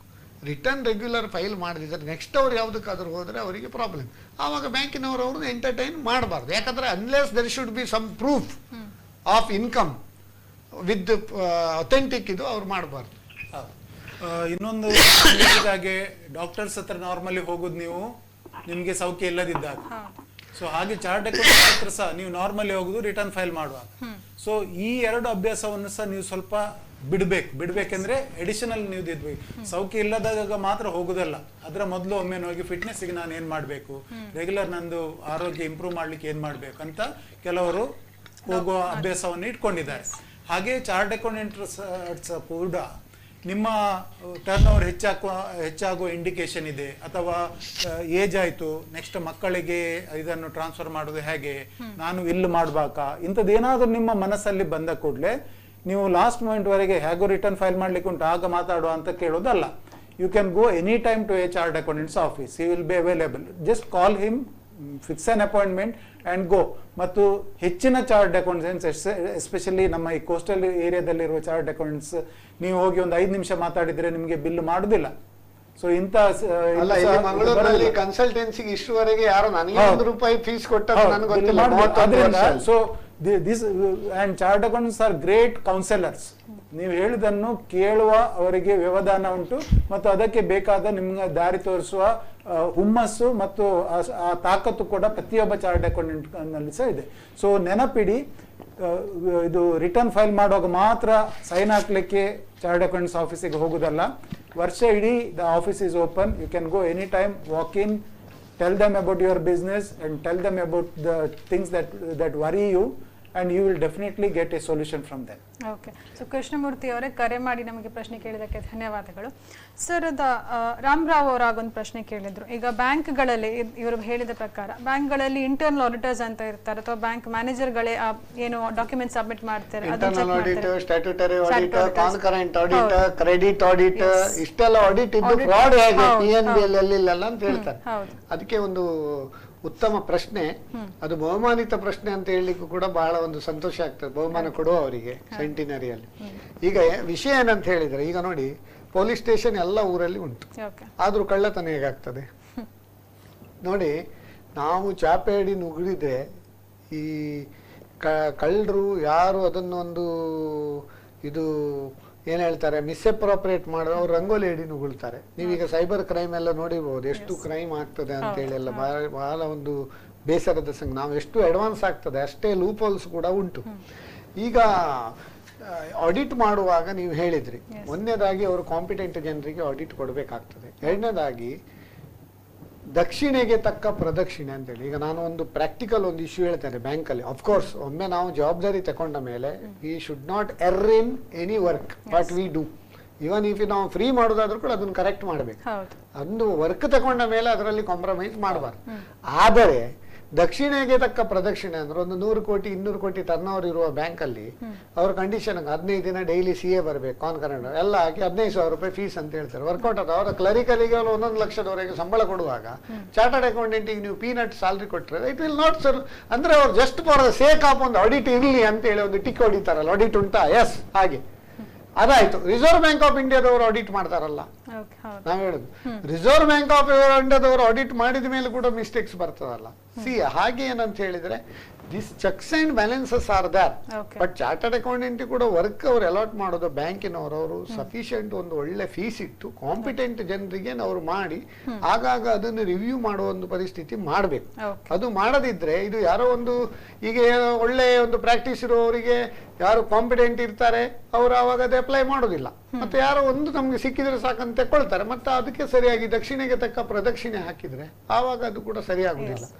ಮತ್ತೆ ಇನ್ನೊಂದು ಈ ಫ್ರಾಡ್ ಬಗ್ಗೆ ಈ ಮ್ಯಾನೇಜ್ಮೆಂಟ್ ರೆಪ್ರೆಸೆಂಟೇಷನ್ ಅಂತ ಇದೆ. ಈಗ ಮ್ಯಾನೇಜ್ಮೆಂಟ್ ಸಹ ಒಂದು ರೆಸ್ಪಾನ್ಸಿಬಿಲಿಟಿ ಇದೆ. ಸೊ ಒಂದು ಆಫೀಸರ್ ಬ್ಯಾಂಕಿನಲ್ಲಿ ಇದ್ದ ನಂತರ he is A designated authority. So ಅವರಿಗೆ ಕೂಡ ಒಂದು ರೆಸ್ಪಾನ್ಸಿಬಿಲಿಟಿ ಇದೆ. ಅವರೊಂದು ಲೋನ್ ಪೇಪರ್ ಅನ್ನು ಫಿಲ್ ಮಾಡಿದ್ದಾರೆ, ನಾನು ಡಾಕ್ಯುಮೆಂಟ್ ಒರಿಜಿನಲ್ ನೋಡಿದ್ದೇನೆ, ಅದು ಉಂಟಂತ ಅವರು if someone has written it, then the auditor goes by that because he is a responsible officer of the bank. So now but now sometimes we go by random checks, not exhaustive check ಮಾಡ್ಲಿಕ್ಕೆ ಆಗುದಿಲ್ಲ. ಹೆಚ್ಚು turnover ಇದ್ದಾಗ limit sample checking ಅನ್ನುವಂತದನ್ನ for example ಈಗ stock taking ಅಂತ ಇದೆ. Stock taking bank is supposed to go to the premises of the where the stock is kept and verify it and ಅವರು ಅದಕ್ಕೆ ಒಂದು ರಿಜಿಸ್ಟರ್ ಸಹ ಮೇಂಟೈನ್ ಮಾಡ್ತಾರೆ. ಪ್ರತಿ ತಿಂಗಳು ಹೋಗಿದ್ದಾರೆ, ಆಫೀಸರ್ನ ಹೆಸರು ಸಿಗ್ನೇಚರ್ ಹಾಕಿ ಯಾವ ದಿನ ಅಂತ ಸಹ ಬರೀತಾರೆ. ಇದು 12 ತಿಂಗಳು ಸಹ ಉಂಟಂತ ಇರ್ತದೆ. 13ನೇ ತಿಂಗಳು ನಿಮ್ಗೆ ಆಡಿಟಿಗೆ ಬಂದಾಗ ನೀವು ಅಲ್ಲಿ ಹೋದಾಗ ಅಲ್ಲಿ ಏನು ಇಲ್ಲ ಅಂತ ಇದ್ರೆ ಸೊ ಆಗ ಸಮಥಿಂಗ್ ಇಸ್ ರಾಂಗ್ ಅಲ್ಲ, ನೀವು 12 ತಿಂಗಳು ನೋಡ್ಲಿಲ್ಲ ಅಂತ ಆಯ್ತಲ್ಲ. ಸೊ ಇಂಥ ಕೆಲಸ we cannot go to all the places, we go by the register maintain by you. So if the bank doesn't do a proper job, then you are bound to have it. Number 1. Number 2, in some of the cases we go by people. ಈಗ ನಮ್ಮ ಒಂದು confidence level ಇರ್ತದೆ, ಅವರದ್ದು ನೋಡಿದ್ದು ಸರಿ ಇರ್ತದೆ, ಮಾರ ಒಳ್ಳೆ ಆಫೀಸರ್ ಅವರು, ಸೊ ಅವ್ರು ಮಾಡಿದ್ದು ಸರಿ ಇರ್ತದೆ ಅಂತ ಇರ್ತದೆ. If such officers fail then ಭರವಸೆ ಹೋಗ್ತದೆ. ಈ ಆಗ ಅವರು ಹೇಳಿದ ಹಾಗೆ ಇದರಲ್ಲಿ ಸತ್ಯಮಲ್ಲಿ ಎಲ್ಲ ಆದದ್ದು ಅದುವೇ. ಸೊ ಅಲ್ಲಿ ಇಂಟರ್ನಲ್ ಚಾರ್ಟರ್ಡ್ ಅಕೌಂಟೆಂಟ್ ಅವರಿಗೆ ಬಂದ ಇನ್ಫಾರ್ಮೇಶನ್ ಪ್ರಕಾರ he was on employee of the company. So ಅವರು ಈ especially closing cash and bank balances ಎಲ್ಲವನ್ನು ಅವರು ಸರ್ಟಿಫೈ ಮಾಡಿದ್ರು. So chartered accountants vent by that because it is certified by a person who is a qualified chartered accountant who is working in that company. So he in turn, the qualified chartered accountant who certified that, who is an employee, he went by some other proof which is given by an employee who was close to him. So this is how it goes. So ಆದಷ್ಟು ನಮ್ಮ independence ನಾವು maintain ಮಾಡ್ಕೊಳ್ಬೇಕಾಗ್ತದೆ. Integrity ಏನಿದೆ ಅದನ್ನ maintain ಮಾಡ್ಕೊಂಡು ಕಂಪನಿಯಲ್ಲಿ ಕೂಡ independent director ಅಂತ appoint ಮಾಡ್ತಾ ಇದ್ದಾರೆ ಚಾರ್ಟರ್ಡ್ ಅಕೌಂಟೆಂಟ್ಸ್ ಗೆ. ಏನಾದರೂ ಇಶ್ಯೂಸ್ ಇದ್ರೆ they should take cognisance of the situation. So sir, apart from all this, ಇವಾಗ ನಿಮ್ಮ ಪರ್ಸನಲ್ ಜೀವನಕ್ಕೆ ಬರೋದಾದ್ರೆ CA ಆದ ನಂತರ ಮಕ್ಕಳಿದ್ದಾಗ ಅಥವಾ ವಿದ್ಯಾರ್ಥಿಗಳಿದ್ದಾಗಲೇ ತುಂಬಾ ಟೈಮ್ ಸ್ಟಡೀಸ್ ಅಲ್ಲಿ ಹೋಗ್ತದೆ, ಏನೋ ಒಂದು ಬೇರೆ ಆದಂತಹ ಒಂದು ಚಟುವಟಿಕೆಗಳಲ್ಲಿ ನೀವು ನಿಮ್ಮನ್ನು ತೊಡಗಿಸ್ಕೊಳ್ಳಿಕ್ಕೆ ಆಗುದಿಲ್ಲ. ಬಟ್ CA ಆದ ನಂತರ ನಿಮ್ಮ ಪರ್ಸನಲ್ ಜೀವನ ಇರಬಹುದು ಅಥವಾ ನೀವು ಎಷ್ಟೋ ಬ್ಯುಸಿ ಇರ್ತೀರಾ, ಹೇಗೆ ನಿಮ್ಮ ದಿನಚರಿ ನೀವು ನಿಭಾಯಿಸ್ತೀರಾ? ಅಥವಾ ಏನಾದ್ರೂ ಬೇರೆ ಆಕ್ಟಿವಿಟೀಸ್ ನಿಮ್ಗೆ ಮಾಡ್ಲಿಕ್ಕೆ ಆಗ್ತದೆ? ಹವ್ಯಾಸಗಳಿರಬಹುದು ಅಥವಾ ಹಾಬೀಸ್ ಇರಬಹುದು, ಜನರಿಗೆ ಒಂದು ಮಾಹಿತಿ ಬೇಕಾಗ್ತದೆ, ಯಾವ ರೀತಿ ಇರ್ತೀರಾ? ಇದು ಬಹಳ ಒಂದು ಉತ್ತಮ ಪ್ರಶ್ನೆ. ಹೆಚ್ಚಿನ ಚಾರ್ಟರ್ಡ್ ಅಕೌಂಟೆಂಟ್ ಪಾಸ್ ಆಗುವವರೆಗೆ ಒಂದು ರೆಸ್ಟ್ಲೆಸ್ನೆಸ್ ಇರ್ತದೆ. ಪಾಸ್ ಆದ್ಮೇಲೆ ಆ ಒಂದು ಸ್ಥಾನಮಾನ ಮೇಂಟೈನ್ ಮಾಡ್ಲಿಕ್ಕೂ ಕೂಡ initial years we should have restlessness. ಯಾಕಂದ್ರೆ ಈಗ ನೋಡಿ, ಮೊನ್ನೆ GST 2017 ಇಂಟ್ರೊಡ್ಯೂಸ್ ಆಗುವಾಗ ಅದರ ಮುಂಚೆ ಒಂದು 6 ತಿಂಗಳು ಇರ್ಬೋದು. ಇಂಟ್ರೊಡ್ಯೂಸ್ ಆದ ಮೇಲೆ ಪದೇ GST ಕೌನ್ಸಿಲ್ ನಲ್ಲಿ form change, clauses change, provision change, ಜನರಿಗೆ ಅದು ಹೇಳಿಕೊಡುದು ಅಂತೇಳಿ ಚಾರ್ಟರ್ಡ್ ಅಕೌಂಟೆಂಟ್ ನಿದ್ರೆ ಇಲ್ಲ. ನಮ್ಮ ಸಿಂಬಲೇ ಅದೇ. ಬೇರೆಯವರು ನಿದ್ರೆ ಮಾಡ್ತಾ ಇರುವಾಗ ನಾವು ಎಚ್ಚರದಿಂದ ಇರ್ಬೇಕಂತೇಳಿ, ಬೇರೆಯವರು ಎಚ್ಚರದಿಂದ ಇರುವಾಗ ನಾವು ಇನ್ನೂ ಜಾಸ್ತಿ ಎಚ್ಚರದಿಂದ ಇರಬೇಕು ಅಂತ ಒಂದು ಪರಿಸ್ಥಿತಿ ನಿರ್ಮಾಣ ಆಗಿದೆ. ಬಟ್ ಒಂದು ಹೇಳ್ತೇನೆ ನಾನು, you should plan your work, you should delegate. ಖಾಲಿ ಡೆಲಿಗೇಟ್ ಮಾಡಿ ಇವ್ರು ಹೇಳಿದಾಗೆ ಮಾಡಿ ಕೂತ್ಕೊಳ್ಬಾರ್ದು. We should check it. ಆವಾಗ ನಾವು ಅದನ್ನು ಬ್ಯಾಲೆನ್ಸ್ ಮಾಡ್ಲಿಕ್ಕೆ ಆಗ್ತದೆ. Personal life and work life we can balance very well, provided we should appoint competent people and competent professionals. ಈಗ ಹೊಸದಾಗಿ ಪಾಸ್ ಆದ ಚಾರ್ಟರ್ಡ್ ಅಕೌಂಟೆಂಟ್ ಜೂನಿಯರ್ಸ್ ಇದ್ದಾರೆ, ಅವ್ರನ್ನ ನಾವು ನಮ್ಮ ಆಫೀಸಲ್ಲಿ ಅಪಾಯಿಂಟ್ ಮಾಡ್ಬೋದು. ಅವರಿಗೆ ಒಂದು ಸಫಿಷಿಯಂಟ್ ನಾಲೆಜ್ ಇರ್ತದೆ. ಅಥವಾ ನಮ್ಮ ಆಫೀಸ್ನಲ್ಲಿ ಆರ್ಟಿಕಲ್ಶಿಪ್ ಆದವರಿಗೆ ನಾವು ಅವರಿಗೆ ಜಾಬ್ ಅಲ್ಲಿ ಕಂಟಿನ್ಯೂ ಮಾಡಿದ್ರೆ ಅವರಿಗೆ ನಮ್ಮ ಆಫೀಸ್ ಸಿಸ್ಟಮ್ಸ್ ಇದೆಲ್ಲ ಪ್ರೊಸೀಜರ್ಸ್ ಎಲ್ಲ ಗೊತ್ತಿರ್ತದೆ. ಅಂತ ಟೈಮಲ್ಲೆಲ್ಲ ನಮ್ಮ ಜವಾಬ್ದಾರಿ ಅದನ್ನು ಕಮ್ಮಿ ಆಗ್ತದೆ. ಮತ್ತೆ ಎಲ್ಲ ಕೆಲಸವನ್ನು ನಾವು ಮಾಡ್ತಾ ಹೋದ್ರೆ ಉಂಟಲ್ಲ ನಮ್ದು ಟೆನ್ಷನ್ ಜಾಸ್ತಿ ಆಗ್ತದೆ. ಈಗ ಟೆಕ್ನಾಲಜಿ ಇಷ್ಟು ಡೆವಲಪ್ ಆಗಿದೆ, ನಮ್ಮ ಹಿಂದೆ ಕಂಪೇರ್ ಮಾಡಿದ್ರೆ our actual desk work has come down by 75%. Okay, because of the improvement in technology. If you invest in technology, if you train your staff properly, definitely checks and balances will be in place. And ನಮಗೆ busy time ಇರೋದು maybe tax audit time ಅಲ್ಲಿ. ಅದ ನಂತರ we can plan our things. So I have lots of hobbies. Trekking ಇರಬಹುದು, travelling ಮಾಡ್ತೀರಾ ಅನ್ನುವಂತದ್ದೆಲ್ಲ. Almost all the peaks of this coast, Western Ghats. Even now Dinesh ಒಳ್ಳ ಮತ್ತು ನಾವು ಸಾಧಾರಣ ತಿಂಗಳಿಗೆ ಒಂದು ಟ್ರೆಕ್ಕಿಂಗ್ ಆದ್ರೂ ಸಹ ಹೋಗ್ತೇವೆ. ಈಗ ಇದು ಲಾಕ್ಡೌನ್ ಆದ ನಂತರ ಆಗ್ಲಿಲ್ಲ. ನ್ಯಾಷನಲ್ ಹಿಮಾಲಯನ್ ಟ್ರೆಕ್ಕಿಂಗ್ ಮಾಡಿದ್ದೇನೆ, ಡೆಸರ್ಟ್ ಟ್ರೆಕ್ಕಿಂಗ್ ಮಾಡಿದ್ದೇನೆ. And one more is I go flying kites. So internationally I have visited various countries just to fly kites. Kite festival. Okay. So ಊರಲ್ಲಿ ಇರುವಾಗ ಸಹ ನಮ್ಮಂತ ಬೇರೆ ಬೇರೆ ಚಾರ್ಟರ್ಡ್ ಅಕೌಂಟೆಂಟ್ಸ್ ಮತ್ತು CA ಸ್ಟೂಡೆಂಟ್ಸ್ ಅನ್ನು ಒಟ್ಟು ಮಾಡಿ ನಾವು ತುಂಬಾ ಮಕ್ಕಳಿಗೆ ಟ್ರೈನಿಂಗ್ ಮಾಡಿದ್ದೇವೆ. So we have gone to various schools. I told you about Ullas Kamath. He is sponsoring some scheme wherein we go to various schools. Government GFGC anta government first grade college anta. So we go to various government first grade colleges. We pick students who really want a job. Okay, so we bring them to Mangalore. ವಿಶ್ವಕಂಗನಿ ಕೇಂದ್ರದಲ್ಲಿ 3 days 1 week ಅವರಿಗೆ camps ಮಾಡ್ತೇವೆ. So employability ವಿಷಯದಲ್ಲಿ. So you will be surprised, ಆ camp ಅಲ್ಲಿ ಮಾಡಿದ 3 ಮಕ್ಕಳು CA ಗೆ ಬಂದವರಲ್ಲಿ ಒಬ್ಬ ಫೈನಲ್ ಗೆ ನಾಡ್ದು ಬರಿತಾ ಇದ್ದಾನೆ. ಸೊ ಇಬ್ಬರು ಇಂಟರ್ಮೀಡಿಯೇಟ್ ಫಸ್ಟ್ ಗ್ರೂಪ್ ಆಗಿದೆ, ಆರ್ಟಿಕಲ್ಸ್ ಮಾಡ್ತಾ ಇದ್ದಾರೆ. So that is something. So time management ಎಲ್ಲ ನಮ್ಮ ಕೈಯಲ್ಲಿರುವಂತದ್ದು. ಡೆಫಿನೆಟ್ಲಿ ನಮ್ಮ ಕೈ. ಕಾರ್ಯಕ್ರಮದ ಕೊನೆಗೆ ಬರ್ತಾ ಇದೆ. Enjoy your work, you are always on holiday. Whatever we do, that we should enjoy. If we don't enjoy, it will be a burden for us. So that's why whatever we do, we should enjoy. ಮತ್ತು ಈಗ ಮುಂಚಿನ ಹಾಗೆ ಅಲ್ಲ. ಈಗ ನೀವು ಒಂದು ಅಂಗಡಿ ಹಾಗೆ, ನೀವು ಬೆಳಿಗ್ಗೆ 6 ಗಂಟೆಗೆ ಅಂಗಡಿ ತೆಗೆದು ರಾತ್ರಿ 12 ಗಂಟೆಗೆ ಕ್ಲೋಸ್ ಮಾಡಿದ್ರೆ ಸಹ 12 ಗಂಟೆಗೆ ಶಟರ್ ಹೇಳುವಾಗ ಒಬ್ಬ ಬರ್ತಾನೆ, ಒಂಜಿ ತೂತ ಪೆಟ್ಟಿಗೆ ಕೊಡ್ಲಿ ಅಂತ. ಸೊ CA ಆಫೀಸ್ ಕೂಡ ಹಾಗೆ, ನೀವು 24 ಗಂಟೆ 7 ದಿನ ಇಟ್ಟರು ಸಹ ಜನ ಯಾವಾಗಾರು ಬರ್ತಾರೆ. But you restrict yourself, you make it known to the your clients that your timing is like this. So ಈಗ November to March we can very well do 5 days week. Saturdays, Sundays we can off ಮಾಡಬಹುದು, so that we can pursue our hobbies. So ಎಲ್ಲ ನಮ್ಮ ಕೈಯಲ್ಲಿದೆ. So ಕಾರ್ಯಕ್ರಮದ ಕೊನೆಗೆ ಬರ್ತಾ ಇದ್ದೇವೆ sir. Role of CAs ಬಗ್ಗೆ ಇಷ್ಟು ಹೊತ್ತು ನಮಗೆ ಒಂದು ಮಾಹಿತಿ ಕೊಟ್ಟಿದ್ರೆ ನಿಮಗೆ ನಮ್ಮ ಕುಡ್ಲ ಹಾಗೂ ಕರ್ನಾಟಕ ಬ್ಯಾಂಕ್ ವತಿಯಿಂದ ಅನಂತ ಧನ್ಯವಾದಗಳು ಹಾಗೂ ಗುರುಪೂರ್ಣಿಮೆಯ ಶುಭಾಶಯಗಳು ಕೂಡ. Thank you. ವೀಕ್ಷಕರೇ, ಇಷ್ಟೊತ್ತು ನಾವು ಗಿರಿಧರ್ ಕಾಮತ್ ಹಾಗೂ SS ನಾಯ್ಕ್ ಜೊತೆ ಮಾತಾಡಿದ್ವಿ. ಎಷ್ಟೋ ಒಂದು ವಿಚಾರಗಳನ್ನು ನಾವು ತಿಳ್ಕೊಂಡ್ವಿ. ಸೊ ಇನ್ನಷ್ಟು ವಿಚಾರಗಳ ಒಟ್ಟಿಗೆ ನಾವು ಮುಂದಿನ ಕಾರ್ಯಕ್ರಮದಲ್ಲಿ ಬರ್ತೇವೆ. ಅಲ್ಲಿ ತನಕ ಸ್ಟೇ ಟ್ಯೂನ್ಡ್.